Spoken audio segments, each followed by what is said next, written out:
selalu berusaha menyimpan sesuatu yang bisa membawa manfaat, baik untuk dirinya, untuk anak cucunya, maupun untuk keluarganya, untuk masa kini dan masa depannya. Kadang simpanan itu berbentuk uang, kadang berupa tanah, lain saat berbentuk pabrik, dan lain sebagainya. Sementara masa depan yang paling pasti adalah akhirat. Jika untuk masa depan dunia kita rela memeras keringat, membanting tulang, pergi pagi dan pulang petang, menyimpan uang, menyimpan tanah, menyimpan pabrik, pernahkah kita merenung jika satu saat kiamat datang, kita dibangkitkan dari kubur masing-masing, berdiri di padang mahsyar untuk mempertanggungjawabkan seluruh kegiatan hidup kita di dunia ini, lalu kita akan menuju ke alam akhirat.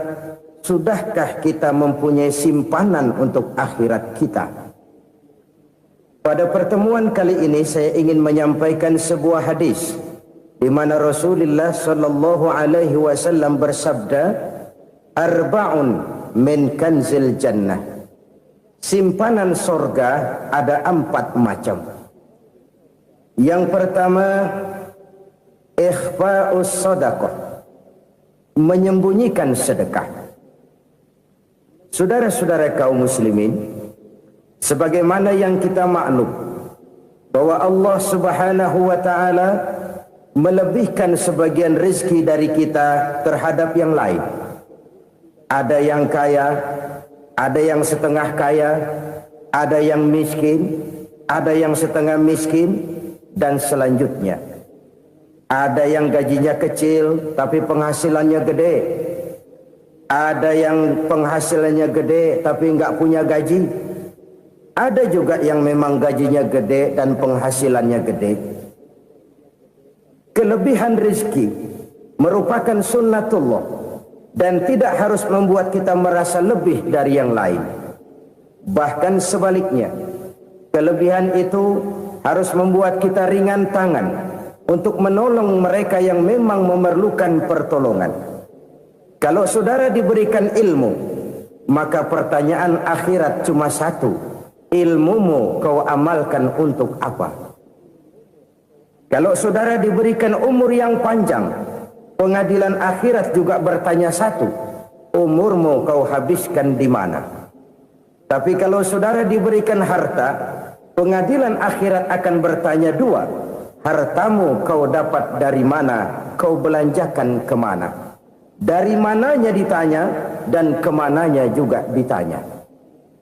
Oleh karena kita akan dimintakan pertanggungan jawab, maka amanah yang bernama harta ini harus kita gunakan dengan sebaik-baiknya. Ada penggunaan yang merupakan kewajiban, itu zakat namanya. Ada penggunaan yang sewaktu-waktu, itu infak namanya. Ada yang lebih sewaktu-waktu lagi, dan itu sedekah namanya. Zakat dia terikat oleh haul dan nisab, oleh putaran batas waktu dan ukuran dari harta itu sendiri. Sedangkan infak terikat oleh situasi dan kondisi perekonomian seseorang. Sedangkan sedekah tidak terikat dengan apapun.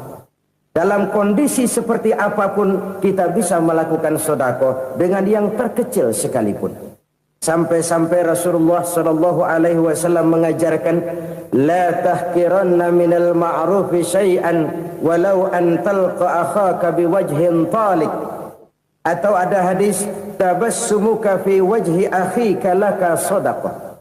Senyumanmu kepada temanmu adalah sedekah. Jadi untuk melakukan sedekah tidak harus dalam berbentuk uang. Dengan ilmu kita bisa sedekah, dengan tenaga kita bisa bersedekah, dengan pikiran kita bisa bersedekah, bahkan senyum kepada teman itu pun sedekah. Jadi kalau sedekah dengan uang memang belum punya uang, nyengir aja banyakin. Itu asal pada tempatnya, jangan lalu ketemu tiang listrik cengengesan. Tentu tidak pada tempatnya dan tidak wajar. Nah, sedekah yang paling dicintai Allah adalah sedekah yang disembunyikan. Artinya, jauh dari sifat riya. Kan kadang-kadang ada orang sedekah itu disebutkan namanya, apa tidak bagus?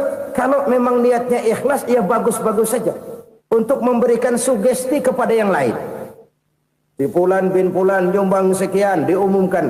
Boleh kalau niatnya untuk memberikan rangsangan kepada yang lain supaya dia menyumbang lebih besar dari orang tadi. Tapi kalau itu mendatangkan riya, maka sedekah yang paling dicintai Allah adalah sedekah yang disembunyikan. Tangan kiri saja tidak tahu apa yang diberikan oleh tangan kanan. Sedekah yang dilakukan dengan ikhlas akan merupakan perbendaharaan surga, tersembunyi dari pandangan orang lain, tidak seorang pun tahu. Karena memang sikap yang baik adalah melupakan kebaikan dan mengingat kesalahan. Itu salah satu ciri orang bahagia. Orang yang selalu mengingat kesalahannya dan berusaha melupakan segala kebaikannya. Kalau dia akan berada kebaikan, dia tidak bisa ikut, dia merasa rugi karena dia merasa belum pernah berbuat baik. Tapi kalau akan melakukan kesalahan baru, dia ingat kesalahan yang sudah-sudah, sehingga terhalang baginya untuk melakukan satu kesalahan baru.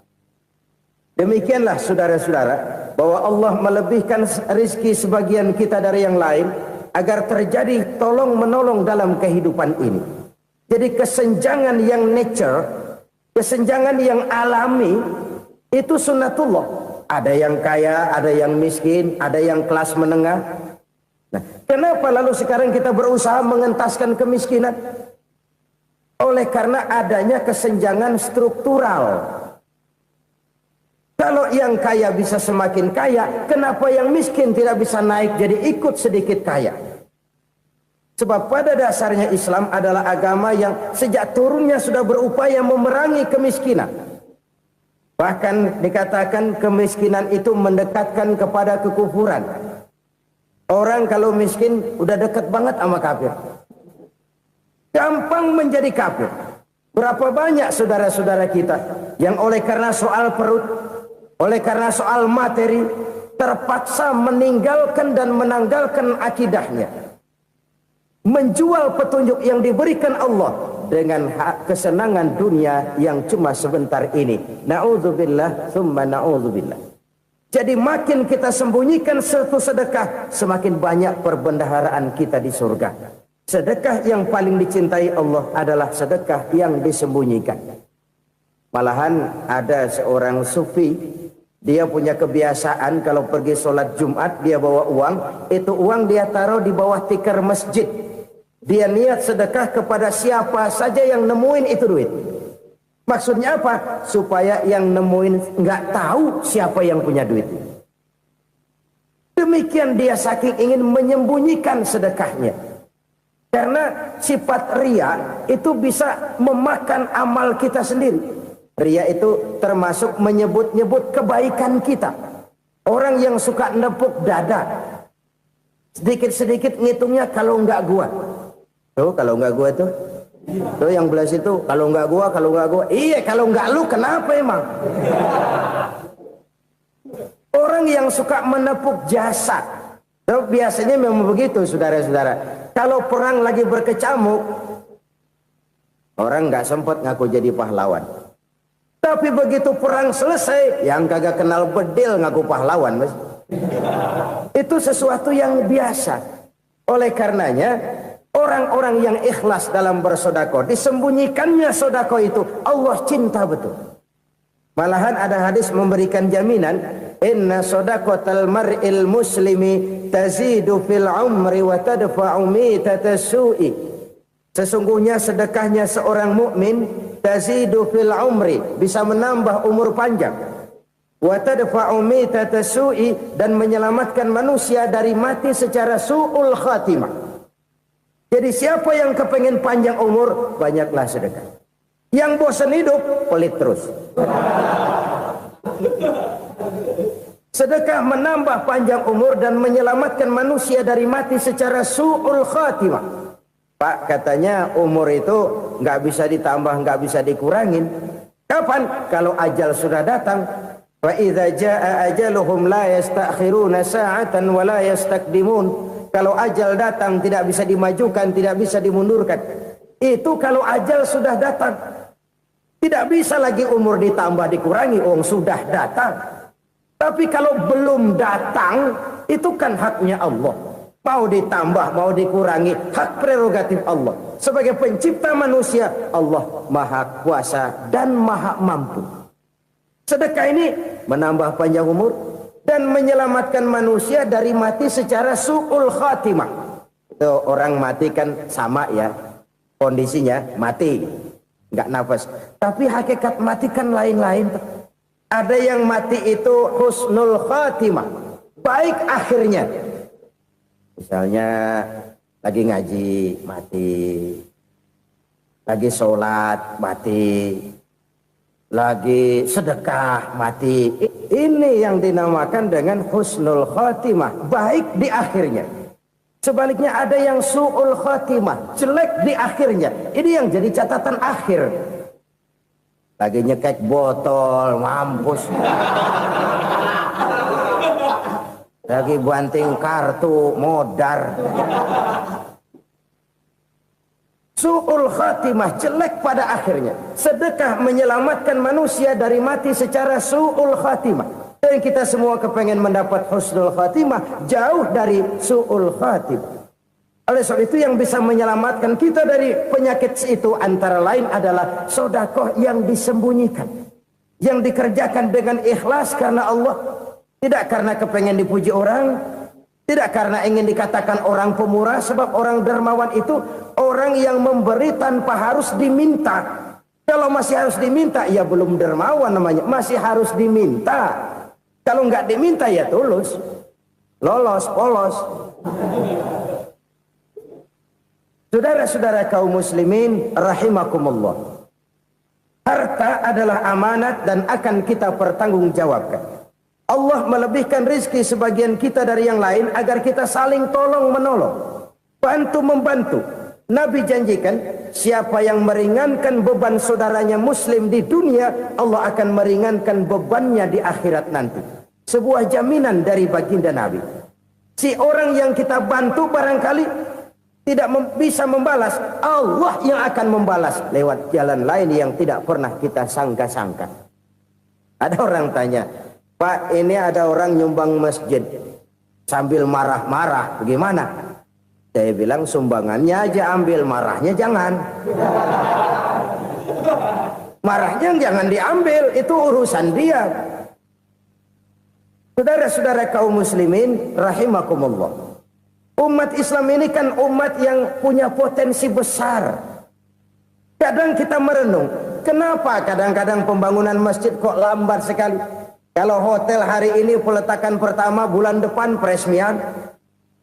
Supermarket hari ini peletakan batu pertama, minggu depan peresmian. Tapi kalau sudah yang namanya masjid, kadang-kadang peletakan batu pertama sekaligus jadi batu terakhir. 3 tahun, 4 tahun, campur nebar jalak di jalanan, duit dijaring kayak ikan sepat.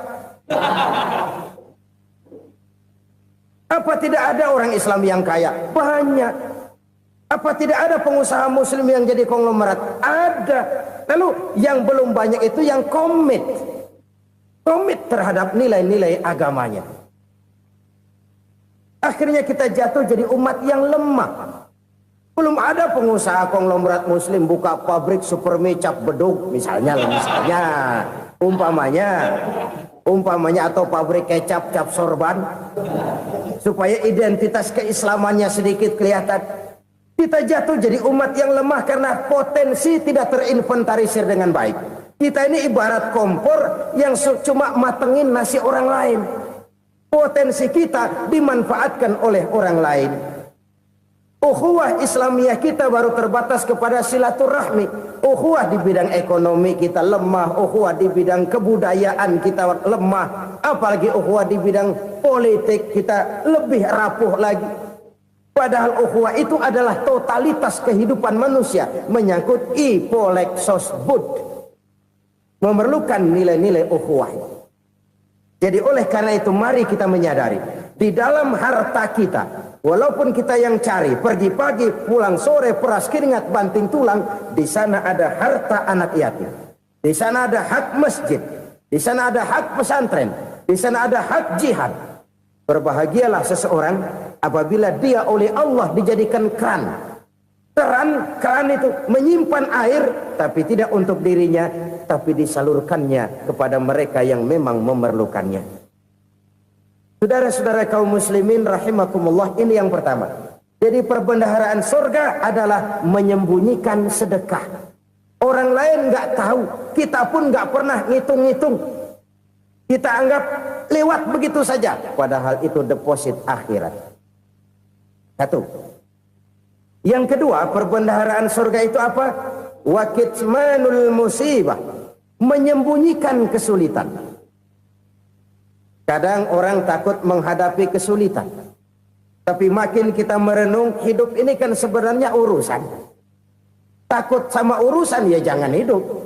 Tandanya orang hidup itu kalau punya urusan. Urusan melupakan problem, problem sering menimbulkan kesulitan. Kesulitan bukan untuk ditakuti, tapi untuk diatasi dan dicarikan jalan keluarnya. Siapa sih orangnya yang nggak pernah sulit-sulit? Makin tinggi status sosialnya, makin gede urusannya. Makin tinggi kualitas imannya, makin berat tingkat kesulitannya. Cuma memang yang namanya enak itu seperti pelangi.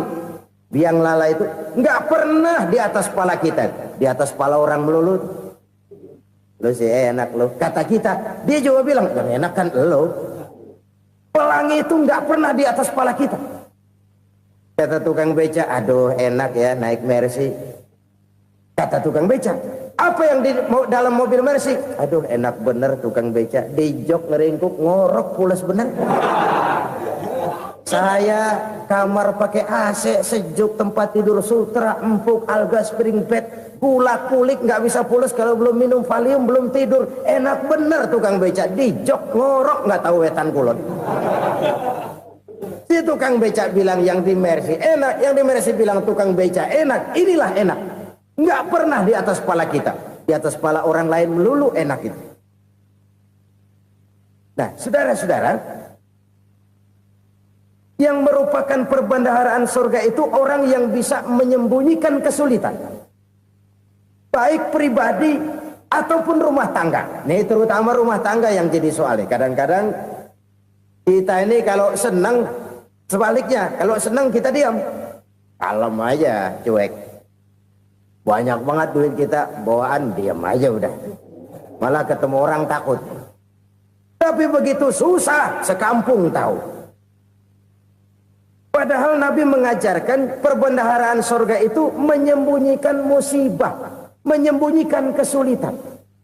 Kalau enak, cerita sama orang-orang. Kalau nggak enak, rasain sendiri, tekan sendiri, atasin sendiri. Kita kan sebaliknya, senang kita diam, asal lagi susah, paling tidak kita nyari teman buat cerita kesusahan. Siapa orangnya yang nggak pernah susah? Cuma soalnya bagaimana kita mengatasi kesusahan itu sendiri. Begitu juga misalnya kalau orang sudah berumah tangga, itu orang tuanya harus menjadi tempat dia cerita yang enak-enak saja. Yang nggak enak rasain berdua, selesaikan berdua, atasin berdua. Jangan dibalik. Asal senang diam, giliran susah saja. Maknya laporan. Terbalik. Bisa menjaga security informasi. Maka nama bayam keluar diam, malah seluitan. Enak amat lo makan daging ayam. Security informasi. Saudara-saudara kaum muslimin rahimakumullah. Ujian yang terberat itu yang pernah diberikan kepada para nabi, para rasul, para aulia, para ulama. Makin tinggi keimanan, makin berat bentuk kesulitan. Ayo saya kemukakan satu contoh saja. Ada seorang nabi yang kaya, nabi kaya, namanya Nabi Ayub. Iblis kalau orang begini kan keki, ibadahnya rajin, kaya. Nih yang kayak begini susah digodain. Kalau ibadahnya rajin, miskin, kali bisa disogok. Sini imannya mantap, ibadahnya rajin, kaya, nabi lagi. Oh, tapi namanya iblis nggak kurang akal. laporan, Tuhan, kenapa Les? Ya ini bahasa saya, bahasa Qur'annya sih nggak gitu. Itu hambamu yang namanya Ayub, dia rajin ibadah cuma karena dikasih kaya aja. Coba kasih miskin dia, berhenti dia sembahyang. Ah, kamu bisa aja. Saya tahu Ayub itu hambaku yang ikhlas. Saya buktiin Tuhan, silahkan. Dibuktiin lah, iblis turun ke alam ini. Yang mula-mula dia lakukan, dia rusak sawah ladang Nabi Ayub. Dia binasakan binatang ternak Nabi Ayub. Sehingga dalam waktu singkat, jatuhlah Nabi Ayub dari orang paling kaya jadi orang paling miskin. Beliau masih ibadah di mihrab dalam masjid. Datang iblis. Saudara Ayub, ya, lagi ngapain? Ibadah. Nyembah Allah, nyembah Allah. Oh, percuma. Kenapa? Tuhan yang ente sembah nih, dia udah bikin miskin ente. Sawah ladang ente hancur lebur, binatang ternak binasa. Sekarang ente jadi orang paling miskin. Ngapain nyembah Tuhan kayak begitu? Tekor. Udah berhenti dah ibadah, berhenti ibadah. Ini iblis sama Tuhan laporannya lain, yang dikerjakan kepada Nabi Ayub juga lain. Benar begitu iblis, kata Nabi Ayub. Iya, sawah ladang saya habis, buras. Binatang ternak saya binasa, binasa. Saya miskin, bangpak. Apa jawab Nabi Ayub? Bukan innalillahi, ya, ini hebat. Alhamdulillahillazi a'tani wa akhadha minni. Segala puji bagi Allah yang telah memberikan harta kepada saya dan sekarang mengambilnya lagi. Alhamdulillah. Allah yang ngasih, Allah yang ambil. Itu mah urusan Allah. Iblis cuman ibadah jalan terus, sujud lagi Nabi Ayub. Iblis seleher gondok banget. Dasar Nabi nggak mempan dia apa-apain. Miskin malah alhamdulillah. Allah yang ngasih, Allah yang ngambil. Jadi kalau kita tidak komit, kita tidak terikat kepada kaya, miskin, senang, susah, apa yang bisa bikin kita susah? Jadikan kekayaan, kemiskinan, jadikan senang, susah sebagai anak buah yang bisa kita atur. Jangan kekayaan ngatur kita, jangan kemiskinan ngatur kita. Kita yang harus mengatur mereka. Senang, susah, kaya, miskin, bahagia, sengsara, jadikan itu anak buah yang bisa kita atur. Kalau sekarang kita kaya, lain saat boleh jadi kita miskin, semiskin-miskinnya. Allah yang ngasih, Allah yang ngambil. Tenaga mana yang bisa menghalangi? Ibadah jalan terus. Iblis makin gondok. Dasar Nabi loh. Akhirnya apa? Nabi Ayub dikerjain, diberikan penyakit. Demikian fatal penyakitnya. Bayangin, udah miskin sakit. Masya Allah. Miskin sakit. Sakitnya nggak lama, kira-kira 16 tahun. Istrinya 3, 2 mental minta ceraiin. Ngerawatin laki bengek begini. Senang belum tentu, susah udah pasti nih. Cerai aja, cerai dah. Cerai. Tinggal satu Siti Rahmah yang setia menemani beliau. Sesetia-setianya hati perempuan. Satu saat Siti Rahmah bilang, Bang, iya, abang kan Nabi bang. Lalu namanya Nabi kan doanya jarang meleset bang. Maksud kamu minta kenapa sih sama Tuhan biar abang sembuh baik dah bang? Siti Rahmah, iya. Saya sakit berapa tahun sih dah? 16 tahun bang. Sebelum ini saya sehat berapa tahun? Ya kira-kira 60 tahun bang. Nah coba ente banding-bandingin Rahmah. Saya dikasih sehat 60 tahun. Dikasih sakit 16 tahun. Sudah nggak sabar. Mau doa kepada Allah minta sembuh. Saya malu. Malu kepada Allah. Diuji dengan yang luar biasa seperti ini, tidak mengganggu stabilitas kehambaannya. Dia tetap menghamba kepada Allah Subhanahu wa ta'ala. Saudara-saudara kaum muslimin rahimakumullah. Kunci menghadapi kesulitan itu apa? Allah jelaskan dalam satu ayat, wa basyiris sabirin alladzina iza asabathum musibah qalu inna lillahi wa inna ilaihi raji'un. Gembirakan orang-orang yang sabar. Siapa mereka itu? yang apabila mendapat musibah mereka kembali kepada keyakinan dasar segalanya dari Allah dan segalanya akan kembali kepada Allah. Ini konsepsi dasar dari sikap muslim dalam menghadapi berbagai kesulitan. Segalanya dari Allah, segalanya akan kembali kepada Allah. Kalau ini sudah kondisi dasarnya, maka kita akan lapang menghadapi kenyataan bagaimanapun pahitnya. Apakah itu namanya miskin, apakah itu namanya sakit, bahkan maut sekalipun. Maut sekalipun. Segalanya dari Allah, segalanya akan kembali kepada Allah.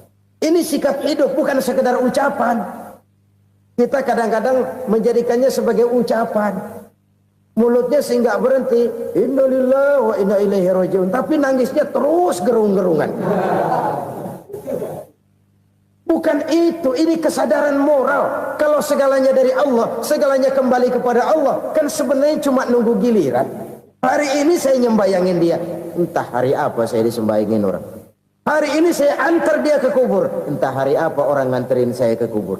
Hari ini saya tahlilkan dia, entah nanti kapan orang tahlilkan saya. Segalanya dari Allah, segalanya akan kembali juga kepada Allah. Oleh sebab itu saudara-saudara, kesulitan bukan untuk ditakuti. Kesulitan justru untuk diatasi, dicarikan jalan keluarnya. Dan tidak ada orang yang tidak pernah mendapat kesulitan. Tidak ada. Semakin tinggi status sosial, semakin tinggi kualitas keimanan, semakin besar juga tingkat kesulitan. Hanya saja bagaimana cara kita mengatasinya. Dan Al-Quran menyatakan, inna ma'al usri yusra. Di balik kesulitan itu pasti ada kemudahan. Roda itu berputar. Karena itu Rasulullah sallallahu alaihi wasallam mengingatkan kepada kita, ta'arraf ilallahi fir raha ya'rifka fis syiddah. Ingatlah kepada Allah di waktu kamu senang, supaya Allah ingat kepada kamu di waktu kamu susah. Kalau waktu senang kita ingat kepada Allah, kita susah, Allah tidak akan meninggalkan kita. Tapi kalau waktu senang kita jauh dari Allah, sujud tidak sempat, dengan masjid jauh, ketika senang kita lupakan Allah. Nanti begitu kita susah, Allah lupakan kita. Dan itu menyakitkan. Oleh karena itu orang-orang tua kita dulu bilang, kalau lagi sehat ingat-ingat lu bakal sakit nanti. Kalau lagi kaya ingat-ingat satu saat kita bakal jatuh miskin. Bahkan kalau lagi muda ingat-ingat kita bakal tua. Dan yang terpenting kalau lagi hidup ingat-ingat kita bakal mati. Saudara-saudara kaum muslimin rahimakumullah. Jadi yang kedua yang merupakan perbendaharaan surga, menyembunyikan musibah. Saudara-saudara kaum muslimin rahimakumullah. Hal ketiga yang merupakan perbendaharaan surga adalah wasilatur rahmi. Orang yang suka bersilaturahmi. Sebagaimana yang kita maklum bahwa manusia adalah makhluk yang disebut zon politika. Makhluk sosial yang tidak mungkin hidup sendiri-sendiri. Betapa dan siapapun kita memerlukan orang lain. Bodoh betul manusia kalau tinggal di tengah masyarakat tapi tidak mau bermasyarakat. Merasa hebat sendiri, pinter sendiri, gagah sendiri, kaya sendiri. Mungkin kalau mati juga ngubur sendiri. Jangankan kita di sini, di sorga saja Nabi Adam waktu sendirian bengong melulu, mondar mandir. Allah tegur dam sepi dam. Ya ini kalau bahasa saya. Iya Tuhan sepi ini nggak ada colek-colekan pisan ini. Diciptakan Siti Hawa baru anteng Nabi Adam. Itu di sorga. Cobalah. Umpamanya saudara tinggal di Jakarta nih. Kayak bener. Apaan aja di Jakarta punya saudara dah. Jembatan Semanggi ambil. Monas, Buntel bawa pulang. Hotel-hotel ambil semua. Cuman tinggal di Jakarta sendirian, apa enaknya? Betapa dan siapapun kita perlu orang lain. Tidak ada seorang pun yang bisa memenuhi kebutuhan hidupnya secara sendiri-sendiri. Nah, Islam telah menyelamatkan manusia dari ras diskriminasi. Mengikat manusia dengan persaudaraan yang berlandaskan kepada akidah. Karena itu dianjurkan bersilaturahmi. Bahkan Nabi menyatakan, man arada ayyubsata lahu fi rizqihi wa yunsa'a fi atharihi falyasil rahimah. Siapa yang kepengen diluaskan rezekinya dan dipanjangkan usianya, banyaklah ia bersilaturahmi. Siapa yang kepengen dimudahkan rezekinya, hendaknya ia banyak bersilaturahmi. Kalau banyak teman, kesulitan kan paling tidak ada tempat cerita. Udah susah, sendirian kita pikirin diri, nggak ada tempat tukar pikiran. Cepet banget sama bengek. Dilawan sendiri. Nah, secara makro kita bisa berkata, tidak mungkin ada kemenangan kalau tidak ada kekuatan. Tidak ada kekuatan kalau tidak ada kesatuan dan persatuan. Tidak mungkin ada kesatuan dan persatuan tanpa semangat silaturahmi. Kalau umat Islam mau menang, dia harus kuat. Kalau umat Islam mau kuat, dia harus bersatu. Kalau umat Islam mau bersatu, dia harus membudayakan silaturahmi ini. Bahkan sampai-sampai kata Nabi, kalau bisa cari nilai tambah. Apa? Silman qata'ak. Bersilaturahmilah kau kepada orang yang marah denganmu. Masya Allah, indahnya ajaran agama kita. Orang yang marah pun kepada kita, kata Nabi, kalau bisa bersilaturahmilah kepadanya, kepada orang yang marah itu. Di situ nilai tambah. Cuman jujur nih hadis, ngucapinnya gampang, ngamalinnya yang berat banget. Orang marah sama kita, kita disuruh silaturahmi. Ada apa malu? Lu marah, ada gue marahan lagi. Tunggu pikirin. Saudara-saudara kaum muslimin rahimakumullah. Tapi ini yang diajarkan, bahkan ini yang dicontohkan oleh baginda Rasul. Bagaimana begitu mudah? Misalnya satu saat Abu Jahal ini ngatur strategi bagaimana bikin Muhammad celaka. Dia gali lubang di depan tempat tidurnya. Dia tutupin daun korma. Terus dia panggil seseorang, ke sini. Kasih tahu Muhammad, pamannya sakit keras, minta ditengokin. Berangkat orang ini ke sana. Muhammad, labbaik. Pamanmu sakit keras, dia minta ditengokin. Baik, saya akan datang menjenguk beliau. Berangkatlah Nabi ke rumah Abu Jahal tanpa prasangka apapun. Abu Jahal udah pasang setil, selimut 3 rangkap setengah dipakai. Persis kayak orang meriang. Tapi sembari ngintip dari balik selimut, begitu Muhammad buka pintu, nah masuk perangkap nih. Muhammad jalan menuju tempat pembaringan. Makin lama makin dekat, makin lama makin dekat. Makin dekat ke lubang yang dipasang oleh Abu Jahal itu. Dalam hati Abu Jahal, terus dah jatuh, mampus dah lo ini. Mampus lo hari ini nih. Apa yang terjadi? Malaikat Jibril datang. Muhammad, pamanmu cuma pura-pura sakit. Di depan tempat tidurnya ada lubang perangkap supaya kamu jatuh ke situ. Sudah, kamu pulang. Balik kanan Nabi. Sudah hampir jatuh ke lubang, balik kanan, pulang. Bayangin kecewanya Abu Jahal. Muhammad dikit lagi, Muhammad dikit lagi.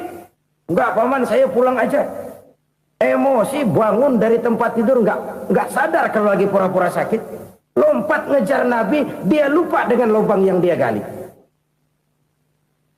Serak, nyemplung sendiri ke dalam lubang.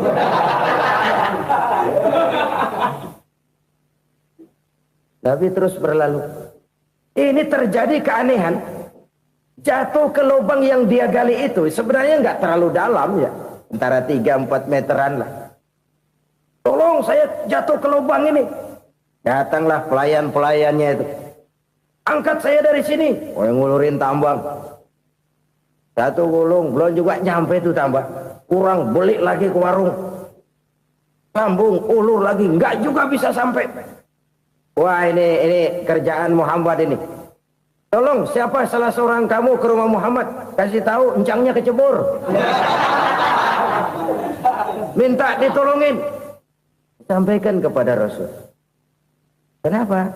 Pamanmu jatuh ke lubang, Muhammad minta tolong diangkatin. Tambang udah nyambung-nyambung nggak nyampe juga. Ya, nanti saya datang, saya tolong. Coba. Nyata-nyata orang berniat jahat mau mencelakakan dia. Datang dia menolong. Ini yang disebut air tuba dibalas air susu ya ini. Bukan sebaliknya. Air tuba dibalas air susu. Paman, kecebur ya? Iya Muhammad, tolong ini. Pegang tangan saya. Nabi ulurkan tangannya. Nyampe. Dipegang oleh Abu Jahal. Diangkat ke atas. Sampai atas. Apa kata Abu Jahal? Sihirmu memang hebat Muhammad. Udah ditolongin dikata sihir. Yang enak kita kemplang kan itu orang begitu. Urusan apa? Tapi inilah akhlak. Kalau bisa kamu bersilaturahmilah dengan orang yang marah kepadamu sekalipun. Orang marah kita tetap baik. So, kalau kita berbuat baik sama orang yang memang baik, rasanya sih biasa-biasa aja. Orang baik kita baik lagi, ya draw aja, belum ada nilai tambah di situ. Baru ada nilai tambah kalau kita bisa berbuat baik kepada orang yang nyakitin kita. Itu namanya kita setingkat di atas dia. Dia sakitin kita, kita berbuat baik sama dia. Dia pelit sama kita, kita baik sama dia. Dia marahin kita, kita deketin dia. Di situ kita punya nilai tambah. Jadi siapa yang ingin diluaskan rezekinya kata Nabi dan dipanjangkan umurnya, hendaklah ia banyak-banyak bersilaturahmi. Sederhana sebenarnya silaturahmi.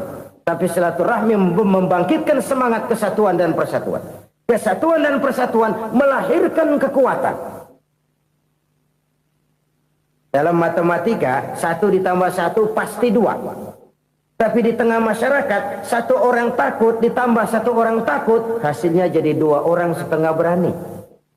Kenapa setengah berani? Karena udah berdua. Tadi pan takut sendirian. Kalau dia kumpul turu-turu takut lah jadi berani. Kita yang lemah, kita yang tidak berdaya, kita yang miskin, kalau mau kompak bersatu, apa yang nggak bisa kita kerjain? Apalagi tinggal di kota besar, pilihan cuma 2, bertahan atau minggir. Bertahan atau minggir. Untuk bisa bertahan harus mampu bersaing. Untuk mampu bersaing harus punya keahlian. Keahlian harus ditunjang dengan pendidikan. Ditambah oleh kekompakan sebagai umat. Udah miskin mencar mulu, orang injek kita. Orang nggak pandang urusan apa yang malu. Oleh karena itu silaturahmi pada hakikatnya merupakan ruh dari ukhuwah yang diajarkan oleh agama kita. Bagaimana Islam menyelamatkan masyarakat manusia dari ras diskriminasi, mengikat manusia, dan tidak ada persaudaraan yang lebih indah selain persaudaraan yang diikat dengan nilai-nilai akidah. Sepanjang orang di jalan Allah, itulah saudara kita. Keluar dia dari jalan Allah, selesailah persaudaraan sampai di situ. Karena itu, kalau ingin menyimpan sesuatu di surga, banyaklah bersilaturahmi. Datang ke rumah ini, datang ke rumah itu, dan lain sebagainya. Itu simpanan kita di akhirat nanti. Ini yang ketiga. Saudara-saudara, yang keempat, perbendaharaan surga itu apa? Wa qawlu la hawla wa la quwwata illa billah. Ucapan la haula wa la quwwata illa billah. Ibadah kan ada yang berat, modalnya besar. Bangun masjid berat, modalnya besar. Bangun rumah sakit berat, modalnya besar. Ada ibadah yang berat tapi modalnya ringan. Misalnya puasa. Puasa itu berat, mengendalikan nafsu. Kalau sekedar nggak makan nggak minum sih enteng, mengendalikan nafsu itu jihad terbesar. Tapi kan modalnya ringan, cuma niat saja. Ini ibadah berat, modalnya ringan. Ada ibadah yang ringan, modalnya juga enteng. Seperti termasuk ucapan la haula wa la quwwata illa billah. Tanpa sadar, la haula wa la quwwata illa billah, nyelengin tuh di surga.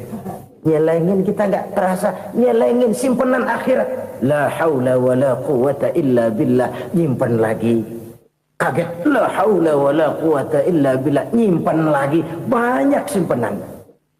Walaupun sebenarnya yang dimaksud di sini adalah kesadaran batin bahwa tidak ada daya dan kekuatan kecuali Allah.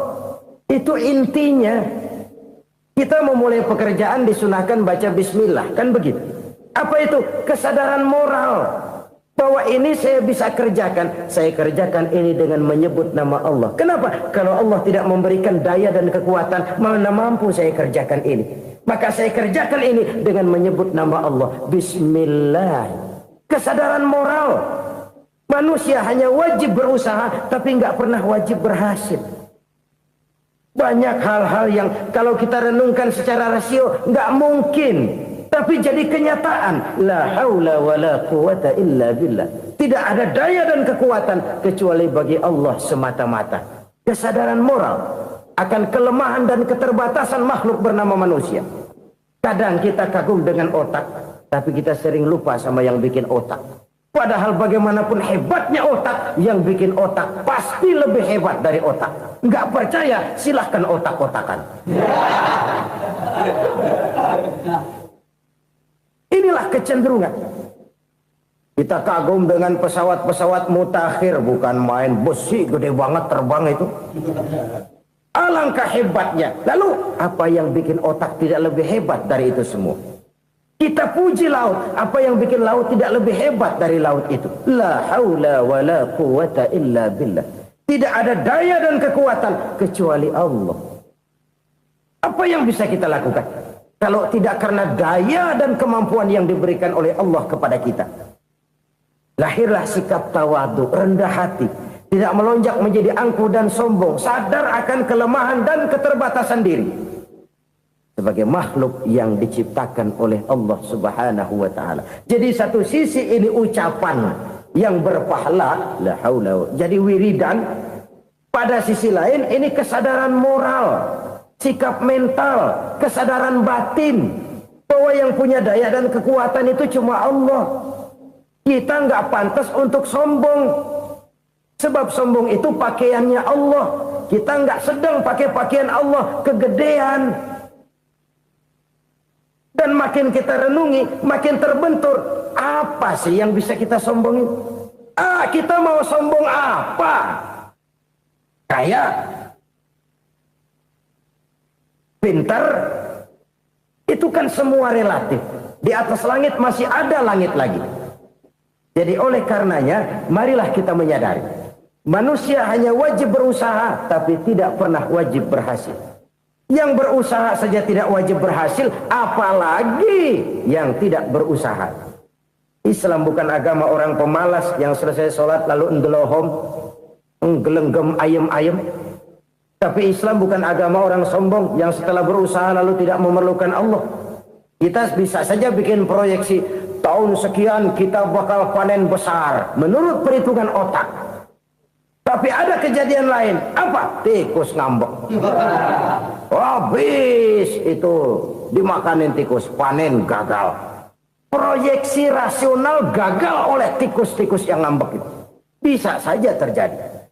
Tahun depan kita panen besar, urung. Kenapa? Musim panas panjang. Dan sekarang ini koran-koran bikin berita musim mengalami penyelewengan. Bukan cuma manusia yang nyeleweng sekarang. Musim pakai nyeleweng. Mestinya kan musim hujan udah selesai, masih hujan-hujan juga. Musim. Nah sekarang kita boleh bikin proyeksi, kita bakal panen besar. Tahu-tahu musim panas panjang, sawah retak, air kering. Cari teknokrat yang paling botak, suruh pendekin tuh musim panas. La haula wala quwata illa billah. Inilah kesadaran moral. Saudara, saya teringat satu saat ada seorang konglomerat. Umurnya ya kira-kira 70-an. Suatu saat dia ditanya oleh wartawan, "Pak, umur Bapak berapa sih?" "Ya paling 10 tahun." 10 tahun? 10 tahun? Anak Bapak berapa orang? Satu saja? Satu. Harta Bapak berapa? Ya paling-paling bangsa 7 juta kali. 7 juta? Iya. Pak, kenapa Bapak bohongi saya? Bapak punya buku biografi. Koran-koran, majalah-majalah banyak memuat cerita riwayat hidup Bapak. Saya tahu umur Bapak 70. Kenapa bilang cuma 7 tahun? Saya tahu anak Bapak 8. Kenapa cuma bilang 1? Saya tahu harta bapak miliaran, mungkin triliunan, pabrik di mana-mana, bank di mana-mana. Kenapa bilang uang bapak cuma 7 juta? Nah, kata si konglomerat tadi, kamu benar nak, kamu benar. Umur saya kalau jumlahnya memang 70 nak. Cuman ingat-ingat saya, baru 7 tahun terakhir ini saya sujud. Baru 7 tahun terakhir ini saya berusaha dekat dengan Allah. Saya laksanakan perintahnya, saya jauhi larangannya. 7 tahun inilah rasanya yang ada nilainya di hadapan Allah. Yang 63 tahun matong, kelabu, kelem umur gue. Habis untuk maksiat, untuk munkarat. Maka ketika ditanya tadi, umur saya 7 tahun itu. Oh begitu Pak. Oh iya. Lalu anak Pak. Anak bapak kan 8. Kenapa bilang cuma 1? Nah, kalau jumlah hitungannya memang anak saya 8. Tapi dari 8 orang ini rasanya cuma 1 nih. Yang bakal jadi buah hati, belahan jantung. Pelanjut cerita, penerus sejarah. Bakal jadi anak soleh yang akan mendoakan saya. Cuma 1 rasanya anak saya ini yang bakal jadi buah hati saya. Besar-besaran saya. Yang akan mendoakan di kubur saya. Yang akan mendoakan di akhirat saya. Yang 7 orang mana, Masya Allah, yang 1 tenggeng, yang 1 nyekek botol mulu, yang 1 nggak karu-karuan. Makanya saya bilang 1 anak saya yang akan bisa mendoakan saya. Oh begitu Pak. Iya. Nah harta Pak, harta bapak kan triliunan, pabrik bapak di mana-mana, uang bapak hampir di tiap bank-bank besar. Kenapa bilang cuma 7 juta? Betul kau nak. Harta saya kalau jumlahnya memang miliaran, triliunan mungkin. Tapi yang saya ingat baru 7 juta tuh yang saya belanjakan di jalan Allah. Saya nyumbang masjid, saya santuni yatim piatu, saya bantu pembangunan pesantren, saya bantu pembangunan rumah sakit Islam. Itu yang akan saya bawa pulang ke akhirat, yang 7 juta itu. Yang triliunan itu nanti akan diperebutkan oleh anak-anak saya sebagai waris saya. Jadi harta saya 7 juta itu yang bakal nemenin saya di akhirat. Yang akan saya bawa pulang jadi teman saya. Saudara-saudara kaum muslimin, jangan-jangan orang tua itu adalah kita-kita ini. Jangan-jangan kita-kita ini adalah orang tua itu. Jangan-jangan itu potret dari diri kita masing-masing. Dari sekian umur yang diberikan Allah, berapa tahun yang ada nilainya di hadapan Allah? Dari sekian anak-anak yang merupakan amanah, berapa yang akan mendoakan kita sebagai orang tuanya menjadi anak soleh? Dari sekian banyak harta yang diberikan Allah, berapa yang akan kita bawa pulang menghadapnya nanti, yang kita belanjakan di jalan Allah? Ini sebuah potret kehidupan. Karena itu kita kembali kepada la haula wa la quwwata illa billah. Kita wajib berusaha, kita wajib berikhtiar. Selebihnya, segala daya dan kekuatan hanya milik Allah saja semata-mata.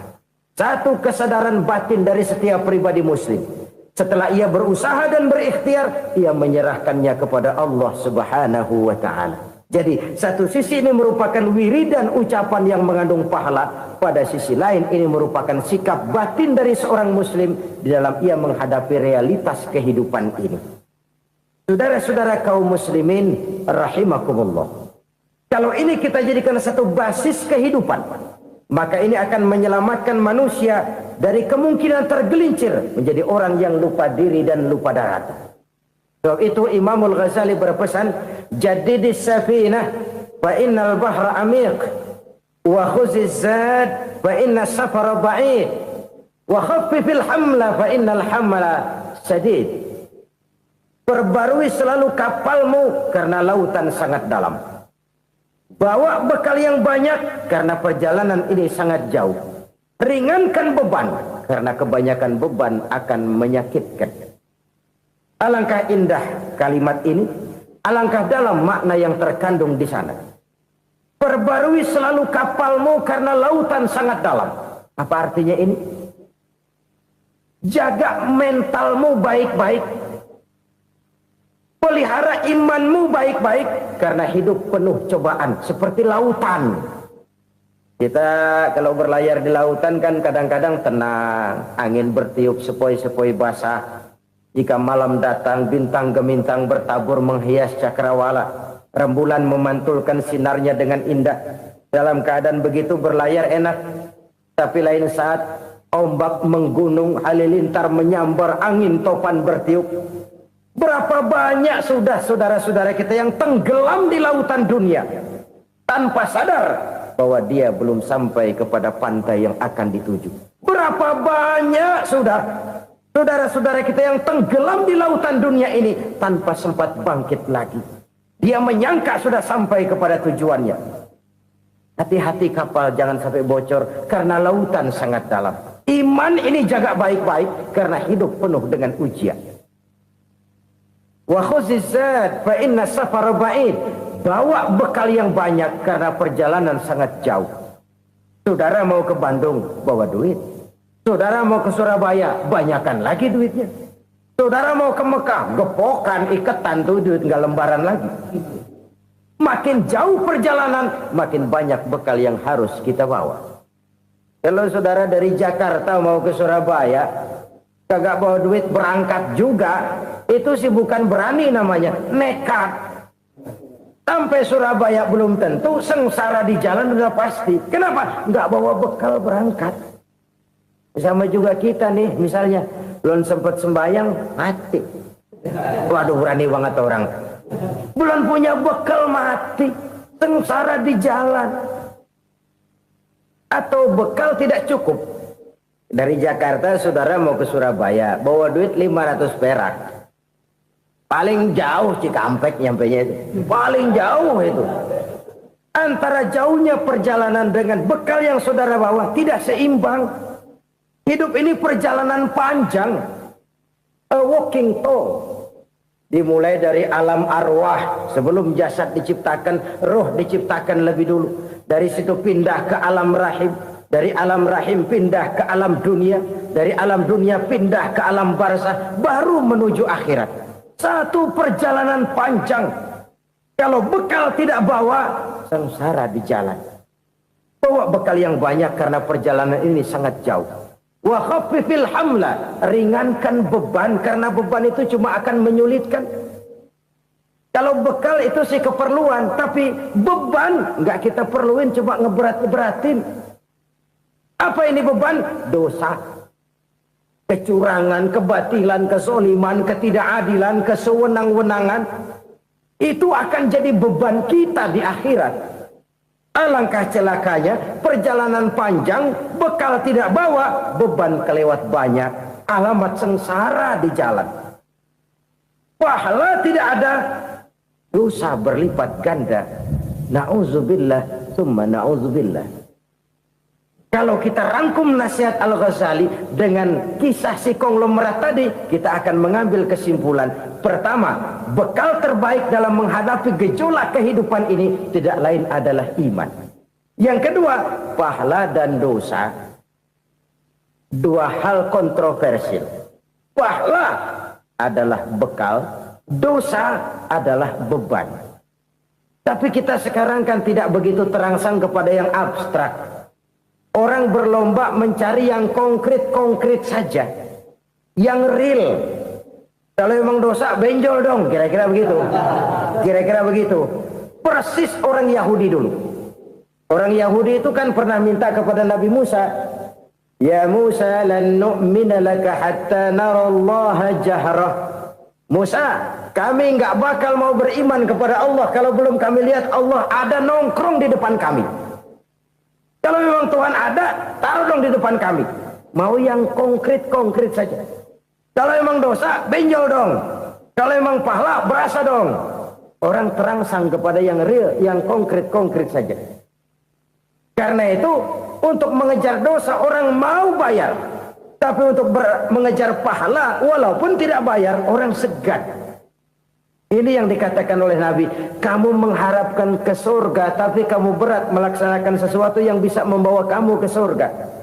Kamu ingin jauh dari neraka, tapi tiap saat kamu lakukan perbuatan-perbuatan yang justru menjerumuskan kamu ke neraka. Idda'aitum an-najata minan nar wa ramaitum fiha anfusakum. Kamu ingin selamat dari neraka, tapi kamu lemparkan diri kamu ke neraka. Kamu ingin masuk surga, tapi berat sekali kamu melakukan perbuatan-perbuatan yang bisa menyampaikan kamu di surga. Saudara-saudara kaum muslimin rahimakumullah. Jadi hal keempat yang merupakan perbendaharaan surga adalah la haula wa la quwwata illa billah. Satu sisi ini merupakan ucapan yang memperberat timbangan akhirat. Pada sisi lain ini merupakan sikap hidup seorang muslim. Kesadaran batin yang sangat dalam bahwa tidak ada daya dan kekuatan kecuali Allah. Dan itu kita simbolkan pada saat memulai pekerjaan dengan bismillah, dengan menyebut nama Allah. Satu kesadaran moral, saya hanya bisa melakukan ini karena diberikan daya dan kekuatan oleh Allah. Lahirlah sikap tawadu, rendah hati, tidak melonjak menjadi angkuh dan sombong. Saudara-saudara, sampai sini dulu jumpa kita kali ini. Semoga 4 perbendaharaan surga ini dapat kita lakukan, yang kelak akan merupakan bekal kita di kemudian hari nanti. Amin ya rabbal alamin. Bapak-bapak, ibu-ibu, saudara-saudara kaum muslimin rahimakumullah.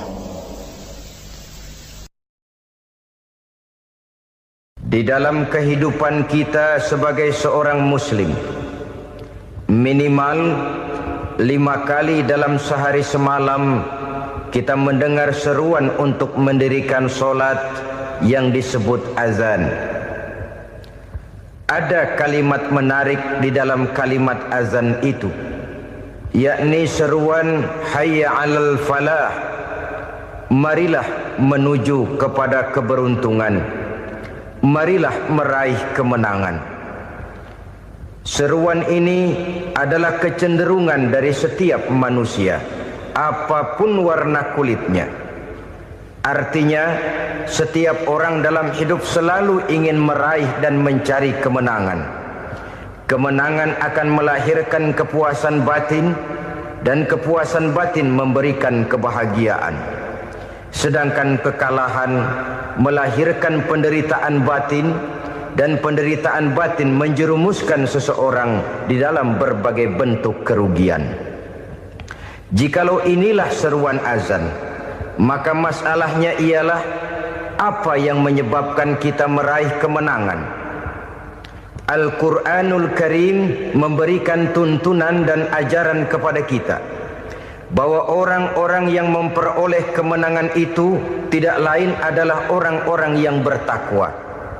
Hanyalah mereka yang bertakwa kepada Allah Subhanahu wa ta'ala pada akhirnya akan tampil sebagai pemenang. Lalu siapa orang yang bertakwa itu? Dijelaskan dalam awal-awal Al-Baqarah, orang yang bertakwa yang akan meraih kemenangan.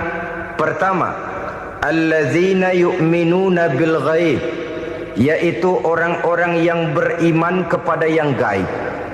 Percaya bahwa ada alam yang gaib, alam yang abstrak, alam yang tidak bisa dijangkau oleh salah satu daripada panca indera kita. Mereka percaya dan beriman kepada adanya malaikat, beriman kepada adanya iblis dan jin, beriman kepada adanya alam kubur, beriman kepada adanya alam mahsyar, beriman kepada adanya alam akhirat, beriman kepada adanya surga dan neraka. Beriman bukan cuma sekedar beriman dalam ucapan bibir saja, tetapi beriman yang nilai iman itu mampu mewarnai gerak dan gaya hidupnya. Iman yang meresap sampai ke tulang sumsum, kemudian memberikan dampak positif di dalam kehidupan manusia.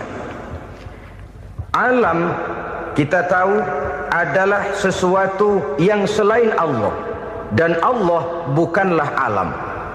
Apapun namanya selain daripada Allah, itu adalah alam.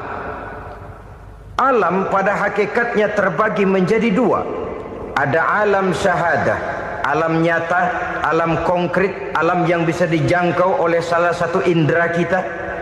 Kemudian ada alam ghaib, alam yang tidak bisa dijangkau oleh panca indera kita, alam metafisika, alam abstrak, alam yang wajib kita imani keberadaannya. Kita percaya bahwa malaikat itu ada, Kita percaya kepada jin, bahwa jin itu ada. Kita percaya kepada adanya iblis dan setan. Bukan percaya kepada iblis dan setannya, percaya bahwa iblis dan setan itu ada. Itu termasuk salah satu daripada sifat orang yang bertakwa kepada Allah. Saudara-saudara kaum muslimin rahimakumullah, kecenderungan pembangunan yang lebih bersifat materialistis biasanya menggeser aspek kehidupan rohani. Orang berpikir empiri, dan dalam pola pikir yang demikian maka alam gaib tidak lagi mendapat perhatian. Aspek kehidupan yang bersifat rohaniah malah mulai ditinggalkan. Akibatnya terjadilah kepincangan di dalam kehidupan kita. Pernah ada satu pengalaman pribadi dalam perjalanan kembali ke tanah air. Dalam pesawat di sebelah kanan saya duduklah seorang Jerman namanya Heiner Simonsen. Iseng saya ajak kenalan, saya ajak ngobrol, saya tanya dia. Saya bilang, Mas Heiner ini, kalau pesawat yang kita tumpangi ini jatuh ke bawah, kira-kira apa yang bakal terjadi, Mas? Dia bilang, kita semua akan mati. Begitu? Iya. Oke. Apa itu mati? Tanya saya. Dia bilang, untuk tahu apa itu mati, kita harus tahu lebih dahulu apa itu hidup. Saya pikir nih bule bisa ngomong juga. Baiklah kata saya. Apa hidup menurut Anda itu? Oh, hidup itu dia bilang, kalau seluruh anggota badan kita bekerja secara normal, paru-paru memompa darah secara normal, jantung berdetak secara normal, sel-sel tubuh bekerja secara fit, dan organisme tubuh hanya mau bekerja secara normal, dia bilang, kalau kita memberi makan yang cukup, menu yang teratur, dan gizi yang lengkap. Saya bilang, kesimpulannya apa, Ner? Dia jawab, hidup adalah dari tangan ke mulut. Life is from the hand to the mouth, kata dia. Hidup adalah dari tangan ke mulut. Jadi masalah hidup tidak lebih daripada masalah isi perut. Orang pergi pagi, pulang sore, peras keringat, banting tulang, perut yang dibelain. Saya bilang, you are wrong. Sampean salah, Ner. Kamu orang Islam bukan? Bukan. Pantas. Kenapa saya salah? Dia bilang, ya jelas salah. Salahnya di mana? Kamu ini manusia. Kalau hidup cuma dari tangan ke mulut, saya bilang, kambing di kampung saya juga begitu pikirannya, Ner. Itu kambing di kampung saya, asal perutnya kenyang, sudah hidup dia. Perkara besok bagaimana, lusa prospeknya macam mana, bulan depan ada apa, kambing nggak pernah mikir. Di kampung saya kambing juga pikirannya begitu. Kamu Kristen ya? Tadinya. Loh kok tadinya, lalu apa sekarang kamu ini? Dia bilang, sekarang saya netral. Saya tidak beragama, tapi saya percaya kepada Tuhan sebagai pencipta alam. Saya ingat benar dia bilang, I haven't any religious, but I believe to God as the creator of the world. Kenapa bisa netral begitu, Ner? Habis saya bingung katanya. Islam bilang Islam baik, Kristen bilang Kristen baik, Hindu Buddha bilang Hindu Buddha baik, semua agama baik. Saya netral sekalian, nggak beragama. Yang penting saya percaya kepada Tuhan. Saya bilang, Ner, kamu ini kayak orang mau beli celana, lalu bingung. Yang satu bilang Levi's bagus, yang satu bilang Blue Jean hebat, yang satu bilang Wool England hebat. Celana ini hebat, celana itu bagus, celana ini hebat, semua celana bagus, kamu bingung. Akhirnya netral, tidak pakai celana. Itu juga salah. Saya pikir-pikir, kemudian saya melihat bahwa dua pola berpikir Heiner ini nampaknya sudah mulai menggejala di lingkungan masyarakat bangsa kita.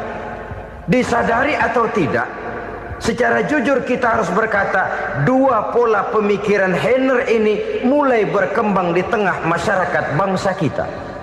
Pertama, pola pikir materialisme. Hidup adalah dari tangan ke mulut. Masalah hidup tidak lebih masalah isi perut. Itu yang perlu dibela, dan disitulah arti kehidupan. Pergi pagi, pulang sore, peras keringat, banting tulang untuk mempertahankan perut. Kalau sudah kemari cara orang berpikir, maka buat apa percaya kepada yang gaib? Untuk apa sholat? Untuk apa puasa? Untuk apa zakat? Untuk apa menghadiri majelis taklim? Tanpa kepercayaan kepada yang gaib, hidup berjalan menurut alur empiris dan materialis. Kalau sudah ke sana cara orang berpikir, biasanya orang lalu cenderung menghalalkan segala cara. Hanyalah orang yang percaya bahwa akhirat ada. Hanyalah orang yang percaya bahwa alam kubur itu ada. Hanyalah orang yang percaya bahwa malaikat itu ada, hidupnya akan lebih terarah dan terkendali.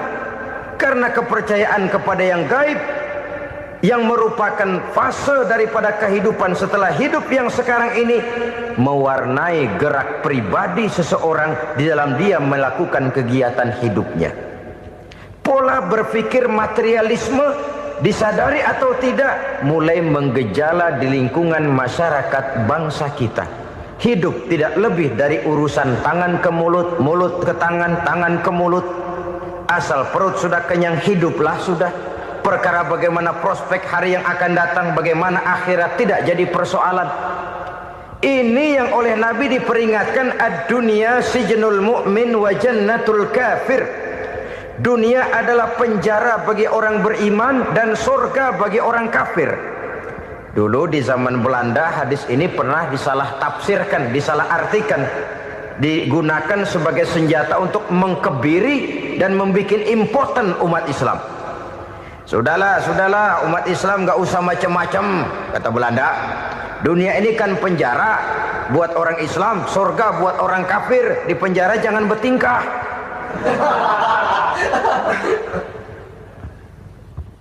Pengertiannya tidak begitu. Dunia adalah penjara bagi orang mukmin. Artinya dalam kehidupan dunia seorang mukmin tidak bebas memperturutkan hawa nafsunya. Di penjara hawa nafsunya itu. Sebaliknya, surga bagi orang-orang kafir. Buat orang kafir, surgalah dunia ini. Mereka bebas memperturutkan hawa nafsunya. Dilarang tidak terlarang, dicegah pun tidak tercegah. Mereka hidup menurut alur bisikan nafsu mereka sendiri. Kemudian bila ajal datang, maut merenggut nyawa, selesailah surganya sampai di situ. Maka bagi orang-orang yang tidak percaya kepada adanya akhirat, kepada adanya alam gaib, surganya sebatas umurnya. Sekali lagi, surganya sebatas umurnya. Bila umur selesai, ajal pun datang merenggut nyawa, selesailah sudah surganya sampai di situ. Alangkah pendeknya perjalanan orang-orang yang tidak percaya kepada alam gaib ini.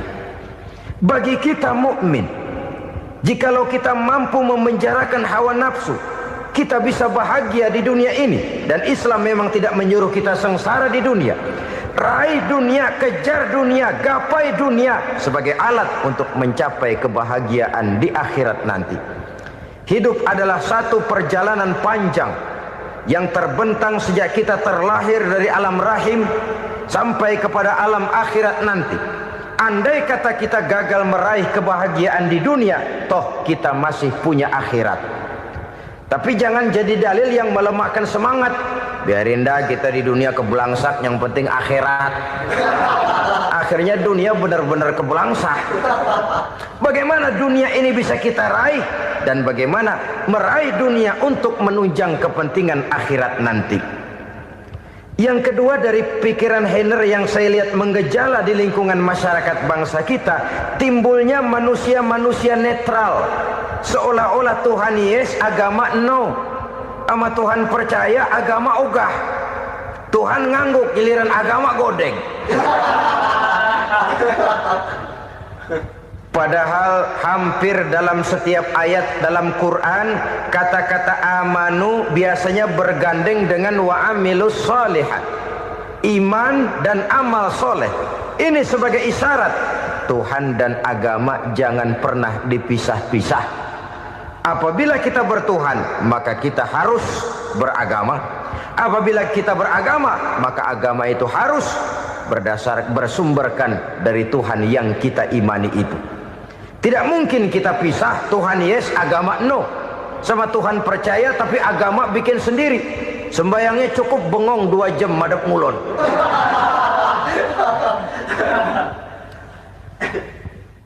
Saudara-saudara kaum muslimin rahimakumullah. Jadi dengan demikian, agama yang kita akui merupakan unsur mutlak di dalam pembangunan sekarang ini, merupakan bagian dari kehidupan yang menuntun kita bahwa di balik alam nyata ini, di balik alam syahadah ini ada alam gaib. Dan mudabbir, murabbi, yang mengatur, yang menguasai, yang memelihara baik dia alam nyata, baik dia alam gaib, tidak lain adalah Allah Subhanahu wa ta'ala. Di sana ada satu super power, satu maha kekuatan yang kita perlu bersandar kepadanya.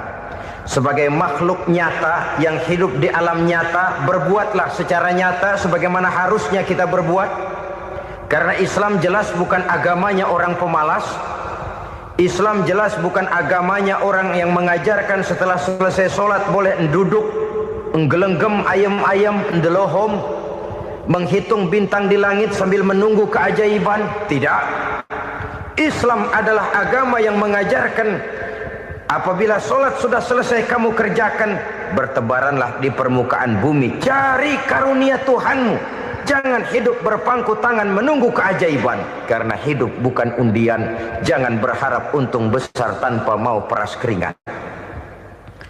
Tapi di sebalik itu toh kita juga harus yakin bahwa di sisi usaha nyata yang kita lakukan ada satu super power, satu maha kekuatan gaib yang menentukan berhasil dan tidaknya usaha kita. Kepercayaan kepada hal semacam inilah yang mendorong kita untuk mempunyai sandaran vertikal, agar jikalau usaha ini berhasil, kita tidak lupa diri dan lupa daratan. Jikalau usaha ini gagal, kita tidak putus asa dan buruk sangka, tidak cupik pandangan dan sempit hati, tapi mampu melihat persoalan dengan kacamata putih sambil husnuzon kepada Allah Subhanahu wa ta'ala. Kita percaya malaikat itu ada. Ada yang namanya raqib dan atid, mengawasi gerak hidup kita sampai kepada gerak hati kita. Ini memberikan sugesti agar kita berhati-hati. Tidak sejengkal tanah pun kita bisa berlindung dari pengawasan raqib dan atid. Ada munkar nakir yang akan menyoal kita di alam kubur. Ada malaikat Malik, penjaga neraka. Ada malaikat Ridwan yang menjaga surga. Kita percaya kepada adanya jin, kita percaya kepada adanya setan, iblis. Percaya kepada adanya, bukan mempercayai si setan, si iblis lalu menjadikannya sebagai teman. Tidak.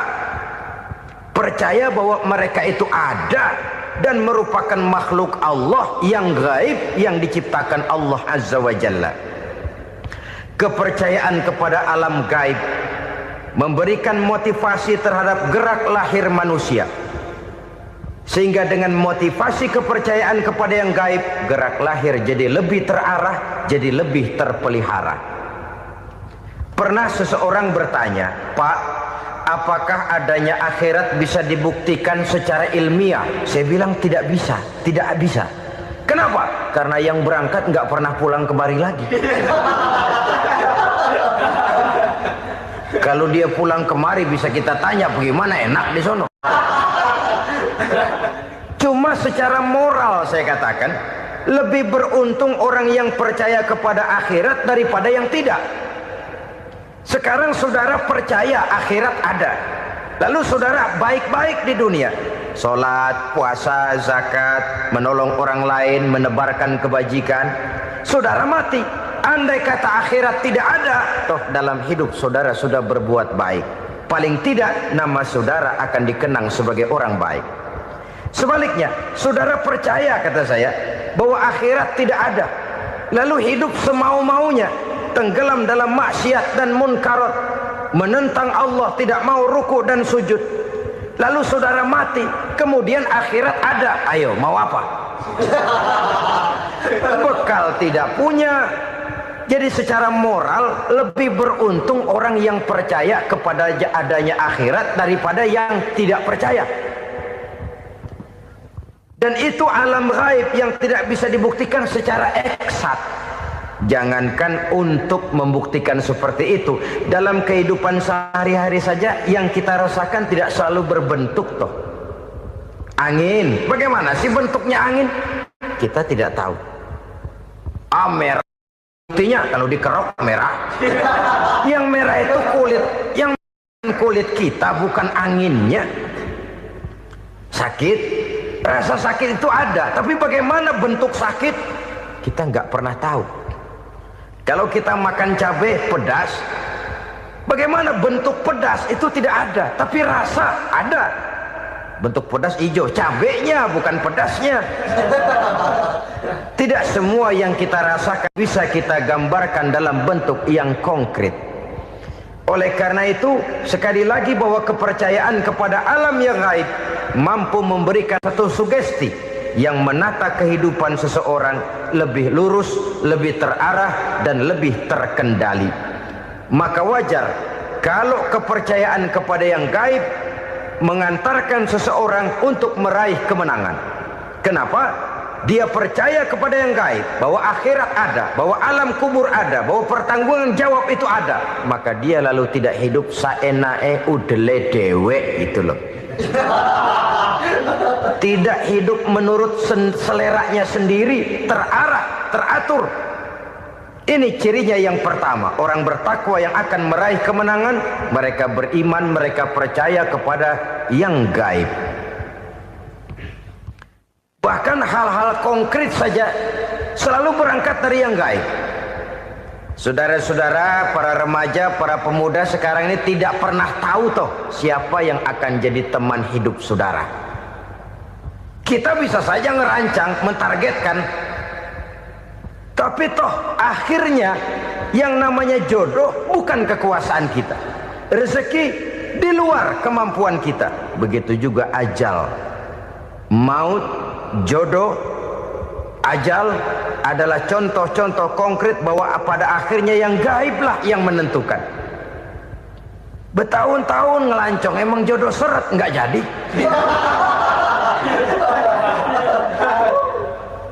Begitu kenal baru setengah malam nginep ditangkap hansip kan.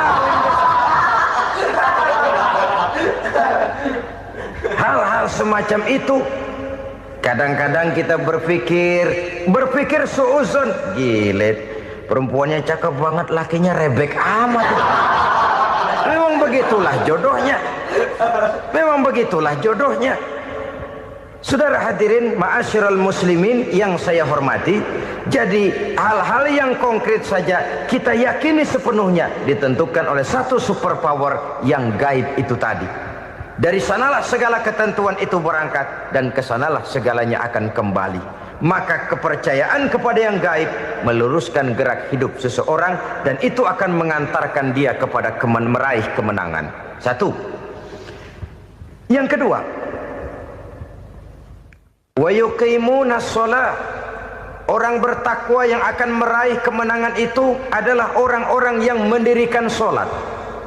Kenapa sholat mengantarkan orang untuk meraih kemenangan? Yang jelas, inna sholata tanha anil fahsya'i wal munkar.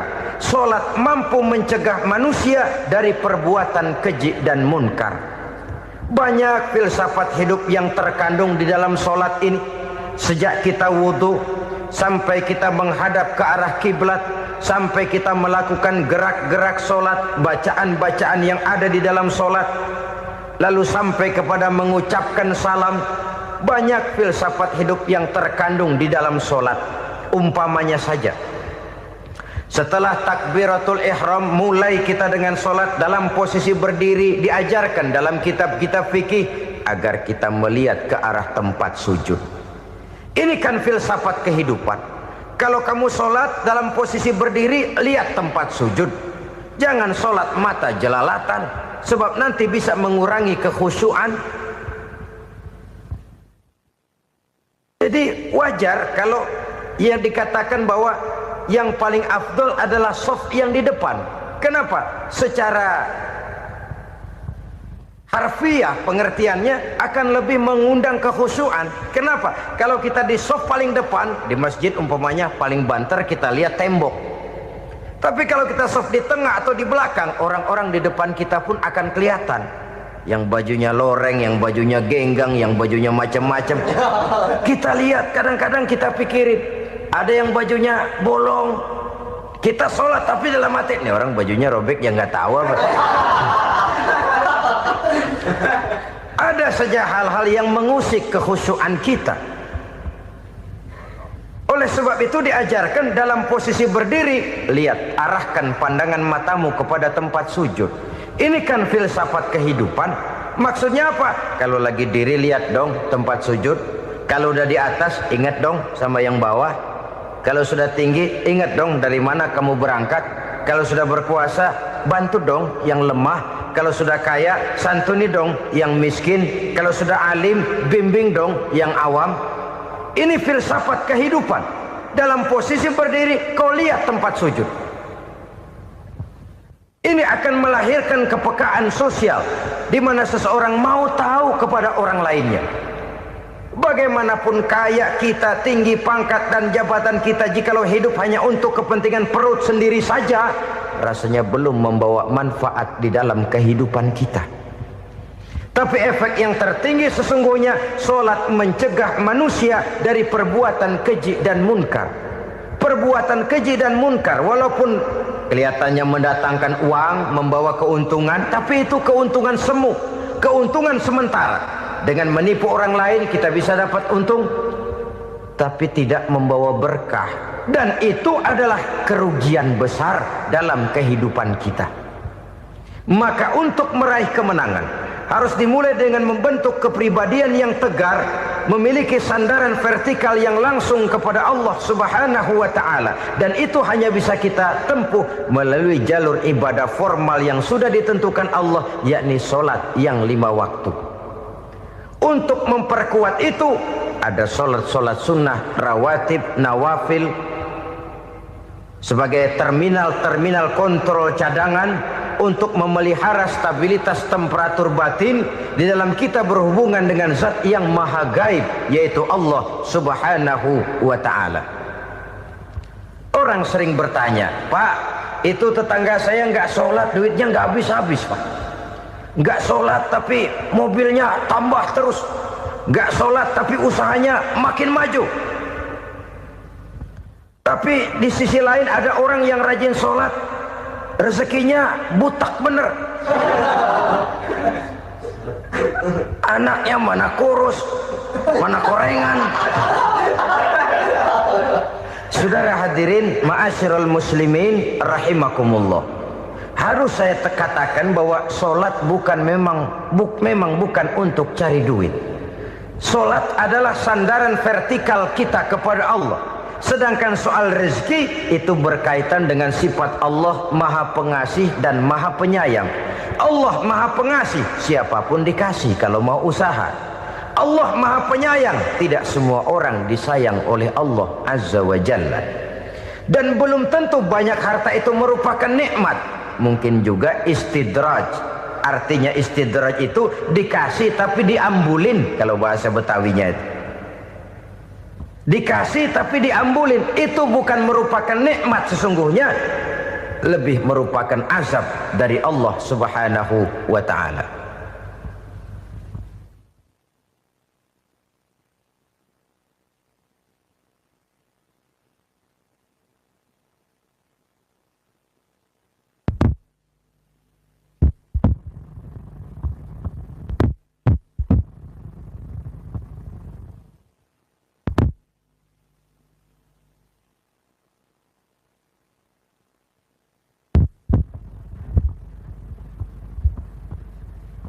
Agama mempunyai sistem sholat, dan kita umat Islam telah dituntun oleh Allah Subhanahu wa ta'ala yang wajibnya 5 kali dalam sehari semalam mendirikan sholat, dan itu tentu berada dalam jangkauan kemampuan manusia. Pada awalnya barangkali kita memang merasa sholat itu satu kewajiban, tapi semakin kita hayati makna, manfaat dan filsafat yang terkandung di dalam ajaran sholat, semakin sampai kita kepada keyakinan bahwa sholat adalah keperluan kita. Sehingga pada waktu tertentu dinilai puncaknya, kita tidak lagi akan berkata saya wajib sholat, tapi kita akan berkata saya perlu sholat.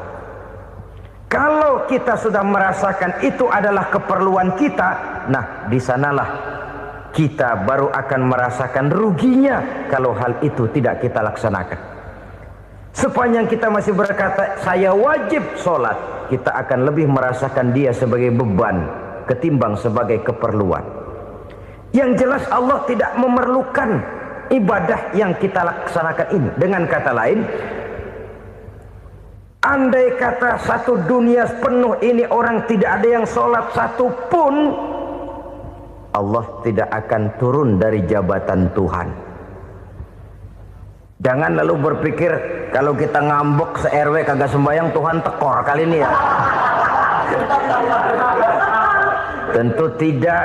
Itu perlunya kita, bukan perlunya Allah.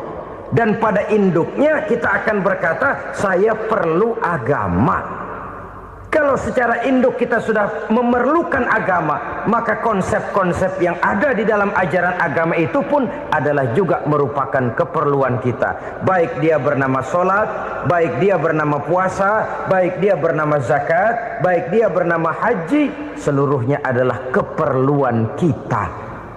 Dan sesuatu yang kita perlukan apabila tidak kita laksanakan akan melahirkan kerugian di dalam kehidupan. Jangan heran kalau kita membaca riwayat perjalanan hidup para salafus soleh, orang-orang soleh. Ada yang tahajud sampai 100 rakaat, ada yang sholat malam kakinya sampai bengkak. Kita sekalinya bengkak biri-biri. Ada yang sholat membaca surah dalam Al-Quran sampai khotam Quran. Kok mau? Mereka sudah merasakan itu keperluan. Itu saja soalnya. Satu saat pun jikalau kita merasa bahwa itu keperluan saya, kita pun akan melaksanakan seperti itu. Keperluan saya dalam kehidupan. Inilah yang kedua. Yang ketiga, orang bertakwa yang akan meraih kemenangan itu, wa mimma razaqnahum yunfikun. Mereka membelanjakan sebagian daripada rezeki yang diberikan Allah kepada mereka. Mereka infakkan di jalan Allah. Ada satu dialog menarik. Satu hari seorang anak muda bertemu dengan seorang kakek-kakek yang sudah dikenalnya baik. Bertanyalah anak muda ini, "Kek, umur kakek berapa tahun?" 15 tahun, kata si kakek. Anak kakek berapa orang? 1. Harta kakek berapa banyak? 15 juta. Si anak muda ini bengong. Lalu protes, "Kok kakek bohongin saya?" "Kenapa?" "Saya tahu umur kakek 70 tahun. Kenapa ngaku 15? Saya tahu anak kakek 5. Kenapa bilang 1? Saya tahu kakek miliuner, miliaran uang kakek. Kenapa ngaku cuma 15 juta? Begini, kata si kakek tadi. Benar, umur saya 70 tahun. Tapi dari umur yang 70 tahun itu baru 15 tahun terakhir ini saya merasakan ibadah kepada Allah. Meninggalkan maksiat, jauh dari segala macam munkarat. Maka yang 15 tahun inilah yang benar-benar saya rasakan sebagai umur saya. Benar anak saya 5, tapi yang 4 susah diatur. Cuman 1 rasanya nih yang bakal jadi si buah hati belahan jantung berlanjut cerita penerus sejarah. Cuma 1 ini yang saya harapkan, yang akan jadi anak soleh, yang akan membuat saya menerima pensiunan pahala. Kalau yang 4 apek dah, nggak ada harapan. Yang satu nyekek botol melulu. Oh begitu. Iya. Lalu kenapa kakek bilang harta kakek cuma 15 juta padahal saya tahu kakek uangnya miliaran, depositonya banyak? Ya karena 15 juta itulah yang saya ingat yang pernah saya belanjakan di jalan Allah. Saya merasa itulah harta saya yang sebenarnya. Yang miliaran yang saya simpan di bank kelak kalau satu saat saya mati akan jadi rebutan di antara anak-anak saya. Iya kalau anak saya soleh kayak yang satu ini. Kalau yang 4 tadi udah tulen dia bakal berantem dah berebut tuh. Jadi 15 juta yang saya belanjakan di jalan Allah inilah yang saya merasakan benar-benar harta saya yang sesungguhnya. Dialog ini patut menjadi bahan renungan kita bersama. Diberikan kita umur 40, 50, 60, 70, 80. Berapa tahun dari umur yang diberikan itu yang jalan mulus, yang kita gunakan untuk melaksanakan ibadah? Banyak harta kita simpan di bank, di lemari, di dompet, di tas. Tapi berapa yang sudah kita depositokan di jalan Allah yang akan menemani kita di hari kita kembali nanti? Maka orang bertakwa yang akan meraih kemenangan, wa mimma razaqnahum yunfikun, mereka membelanjakan sebagian dari rezeki yang diberikan Allah di jalan Allah Subhanahu wa ta'ala. Ma'asyiral muslimin rahimakumullah. Zahirnya memang kita memberikan kepada orang lain, tapi hakikatnya kita menyimpan untuk diri kita sendiri. Kita memberikan kepada yatim piatu 25.000. Zahirnya kita memberikan si yatim, hakikatnya kan kita cuma nyimpan. Saya berikan titip kepadamu, ini untuk saya di akhirat. Kau boleh belikan baju, kau boleh belikan untukmu makan, kau boleh bayarkan sekolahmu. Ini untuk saya. Hakikatnya kita nyumbang masjid 1 juta, zahirnya kita berikan kepada panitia masjid, tapi hakikatnya kan cuma titip 1 juta ya untuk saya di alam kubur nanti. Silakan kau boleh belikan semen, ini uang, belikan besi, belikan pasir. Saya cuma sekedar titip untuk kepentingan saya. Hakikatnya kita cuma sekedar menitip. Sebagaimanapun pada hakikatnya, apapun yang kita miliki dalam kehidupan kan cuma sekedar hak guna pakai, bukan hak milik mutlak. Harta kita, rumah kita, kendaraan kita, kebun kita, pabrik kita, hak guna pakai saja. Hak milik mutlak cuma untuk Allah Subhanahu wa ta'ala.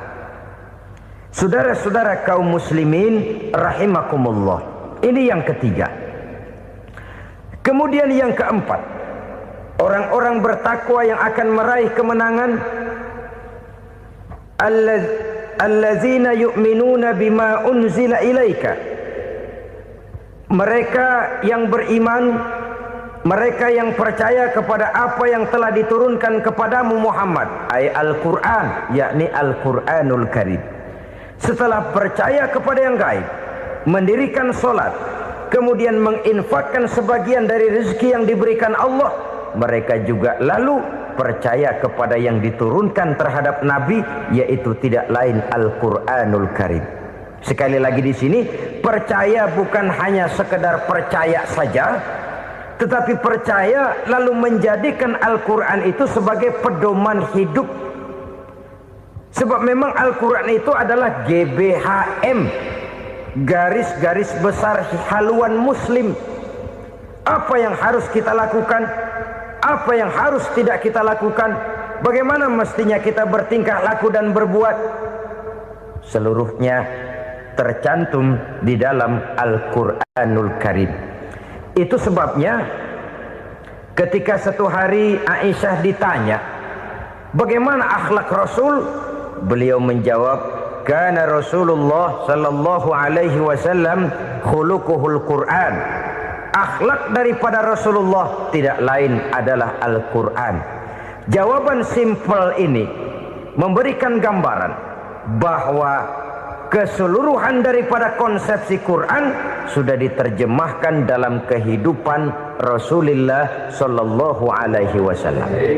Karena kita tahu akhlak adalah keseluruhan dari gerak hidup manusia. Sejak ia berpribadi, berumah tangga, bertetangga, bermasyarakat, sampai kepada berbangsa dan bernegara, Al-Quran tetap memberikan sentuhan nilainya.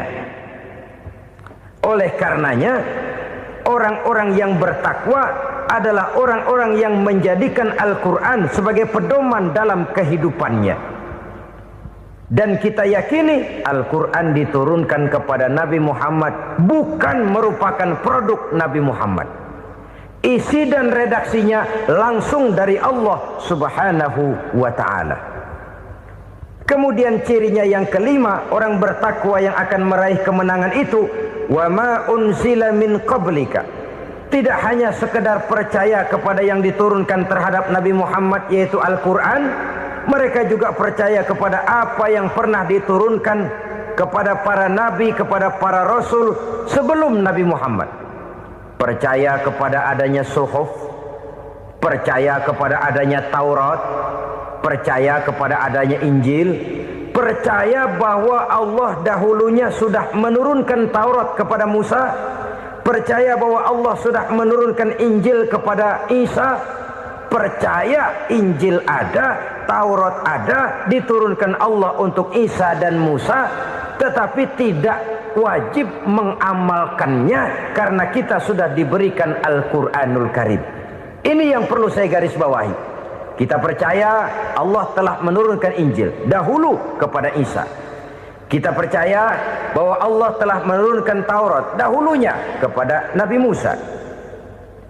Kadang-kadang ini dijadikan dalih, dikacaukan pengertiannya.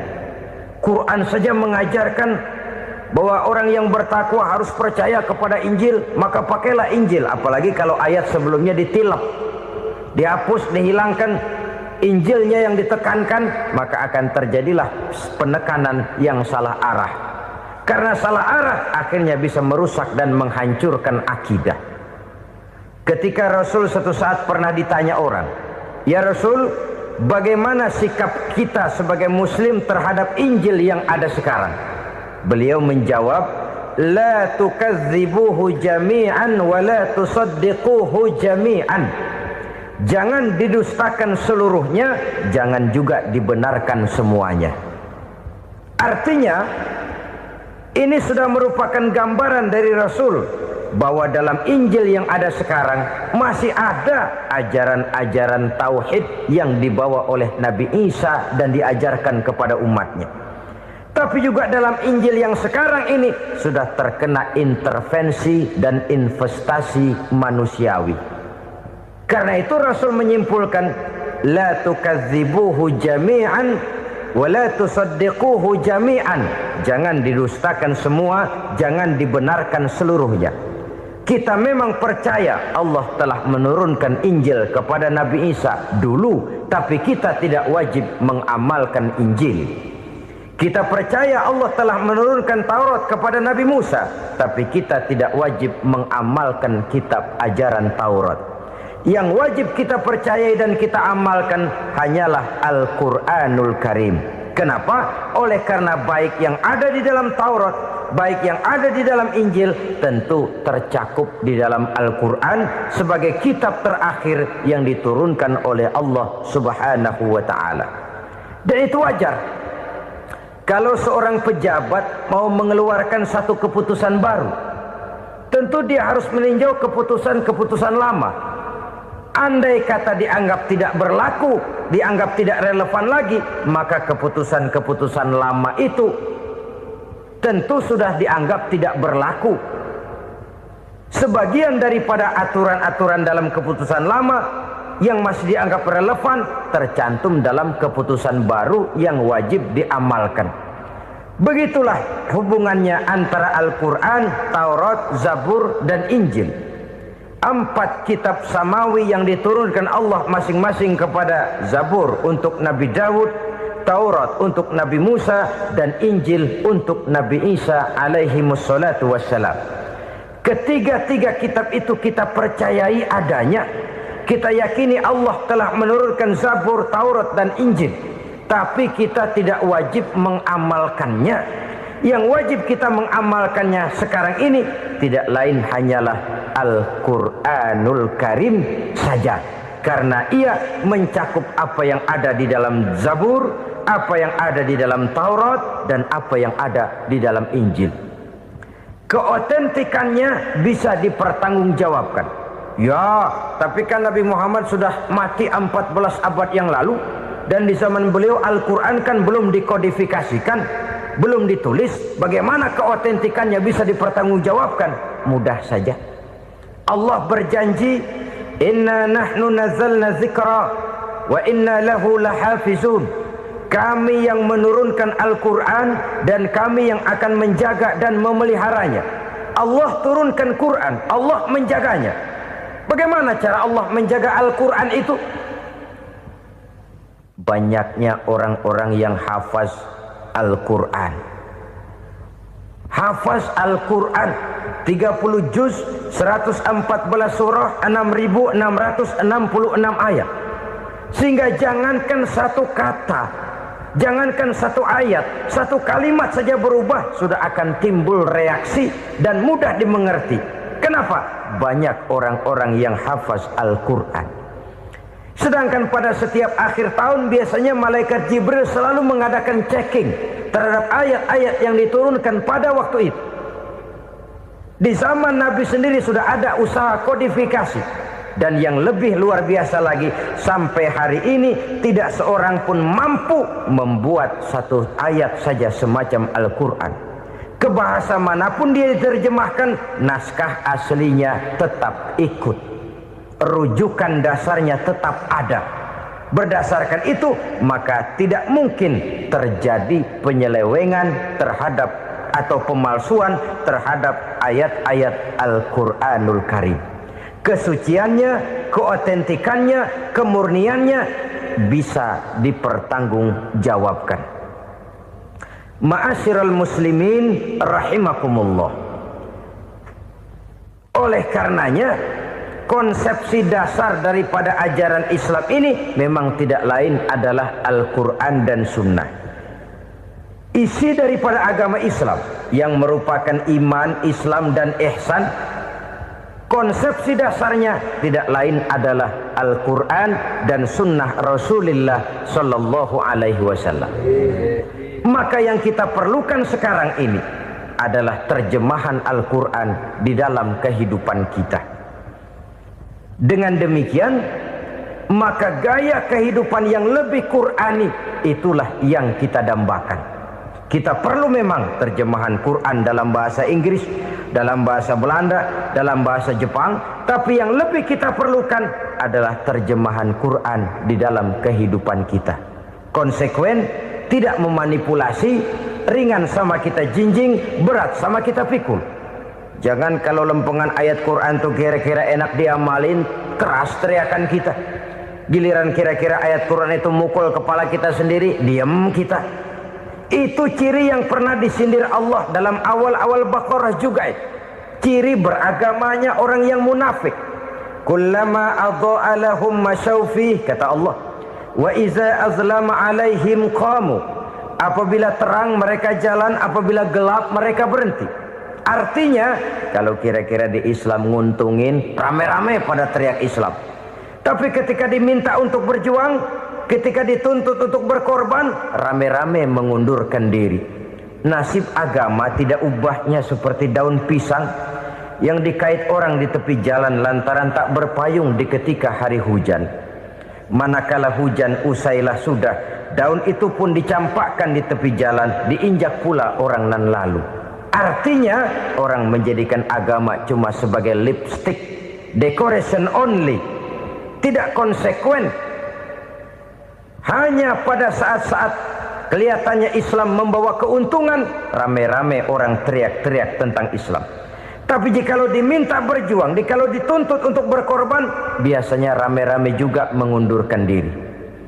Jangan heran kalau mayoritas hitungan kita, tapi minoritas peranan kita.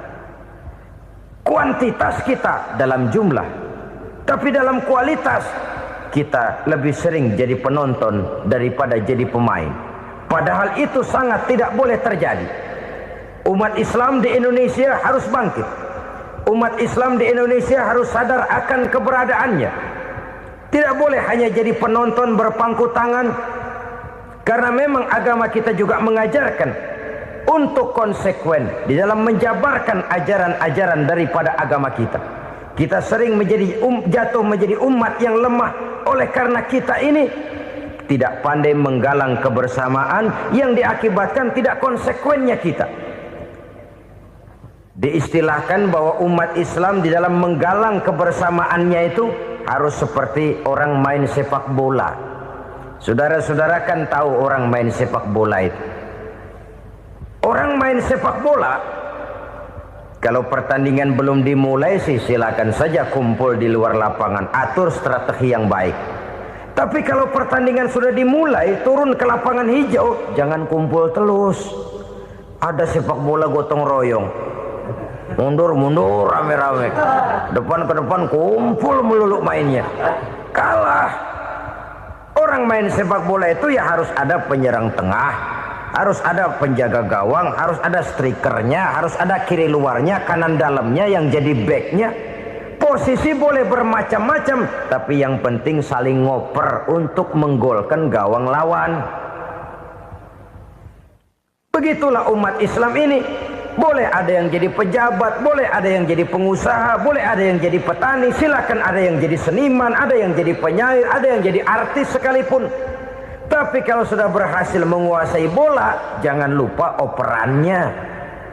Operan itu yang langka. Kita ini muslim kadang-kadang kalau sudah memegang menguasai bola, kalau belum mau mampus, belum mau ngoper. Nanti kalau sudah nggak punya bola, baru mau ngoper.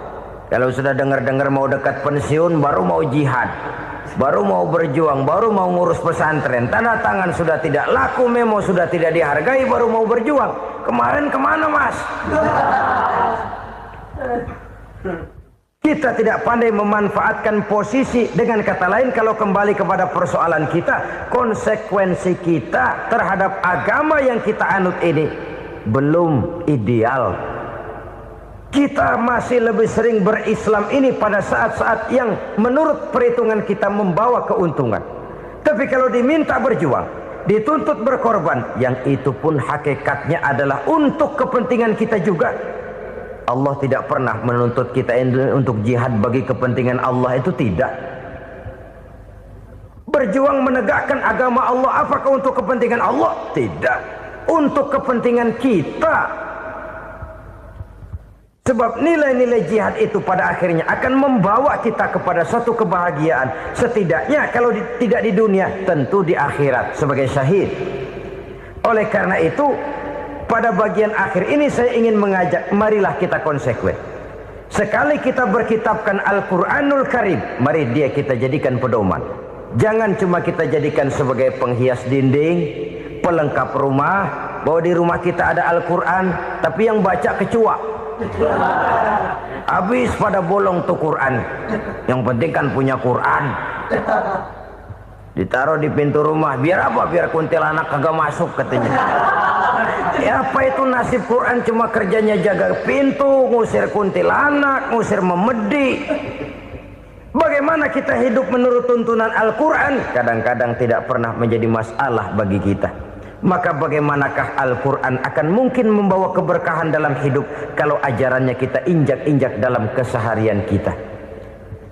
Mewujudkan gaya hidup yang lebih Qurani, itulah yang akan kita rintis di dalam kehidupan kita. Bertahap, step by step, menurut kemampuan yang ada pada kita. Jika jalan ini tidak bisa kita selesaikan, percayalah akan ada generasi penerus yang akan melanjutkan usaha dan cita-cita mulia itu. Jadi percaya kepada Taurat, percaya kepada Injil, sekadar percaya Allah dahulunya sudah menurunkan itu. Tapi kita tidak wajib mengamalkannya. Kenapa? Generasi Injil masa berlakunya sudah kedaluwarsa. Taurat masa berlakunya sudah kedaluwarsa. Injil pernah berlaku untuk orang Nasrani di zaman Nabi Isa. Taurat pernah berlaku untuk orang Yahudi di zaman Nabi Musa. Setelah generasinya berlalu, datang Rasul penutup yang membawa Al-Quranul Karim, maka Al-Quran itulah yang berlaku menjadi pedoman sampai hari akhir nanti. Jangan jauh dari Al-Quran, karena apabila ini kita lakukan, maka kita akan kembali kepada satu gaya hidup yang jauh dari tuntunan agama, dan itu artinya kita akan semakin jauh untuk meraih kemenangan. Saudara-saudara kaum muslimin rahimakumullah. Yang keenam, yang terakhir, orang-orang bertakwa yang akan meraih kemenangan itu wabil akhirati hum yuqinun. Mereka percaya, mereka yakin seyakin-yakinnya akan adanya hari akhir, di mana seseorang akan mempertanggungjawabkan seluruh perbuatannya di dalam hidup ini. Dan tidak ada satu perbuatan yang bagaimana kecilnya sekalipun yang tersembunyi dalam pandangan manusia yang tidak akan dibukakan persoalannya di mahkamah Qadi Rabbul Jalil di akhirat nanti. Itulah sebabnya maka percaya kepada akhirat disebut secara khusus. Padahal di awal tadi sudah dijelaskan yu'minuna bil ghaib, percaya kepada alam gaib, dan alam gaib ini termasuk akhirat. Kenapa pada bagian akhir disebut lagi akhirat? Karena ternyata bahwa kepercayaan kepada adanya akhirat merupakan induk dari kepercayaan terhadap adanya malaikat, setan, jin, dan lain sebagainya, dan akan lebih memberikan sugesti dalam kehidupan manusia untuk meluruskan gerak hidupnya. Jikalau satu saat tergerak hati akan berbuat kejahatan, ingin mencuri, sadarlah, awas ada akhirat. Sebab kalau kita cuma teriak awas ada polisi, itu cuma tertunda sementara, begitu polisi meleng embat. Kalau kita ingin berbuat jahat cuma berteriak awas ada hansip, cuma sementara ketika hansip itu ada. Tapi kalau ceritanya awas ada akhirat, mau menyeleweng awas ada akhirat, mau berjudi awas ada akhirat, mau mencuri awas ada akhirat. Keyakinan yang akan meluruskan gerak hidup manusia sehingga gerak itu jadi lebih terarah dan terkontrol, tidak merugikan baik diri sendiri, lebih-lebih orang lain. Ternyata bahwa kepercayaan kepadanya adanya hari akhirat sanggup menjadi sumber daya kontrol dari kehidupan manusia, sehingga ia tidak terjebak dalam perbuatan maksiat dan munkarat. Saudara-saudara kaum muslimin, inilah saja yang kita bicarakan pada pertemuan kali ini. Semoga Allah subhanahu wa ta'ala memberikan kekuatan zahir dan batin kepada kita untuk dapat meraih kemenangan dengan beriman kepada yang gaib, mendirikan solat, membelanjakan sebagian dari rezeki yang diberikan Allah, percaya kepada Al-Quran, beriman kepada kitab-kitab yang diturunkan sebelum Al-Quran, lalu meyakini adanya hari akhirat. Terima kasih atas segala perhatian, mohon maaf atas segala kekurangan. Usikum wa nafsi bitaqwallah. Wassalamualaikum warahmatullahi wabarakatuh. Waalaikumsalam.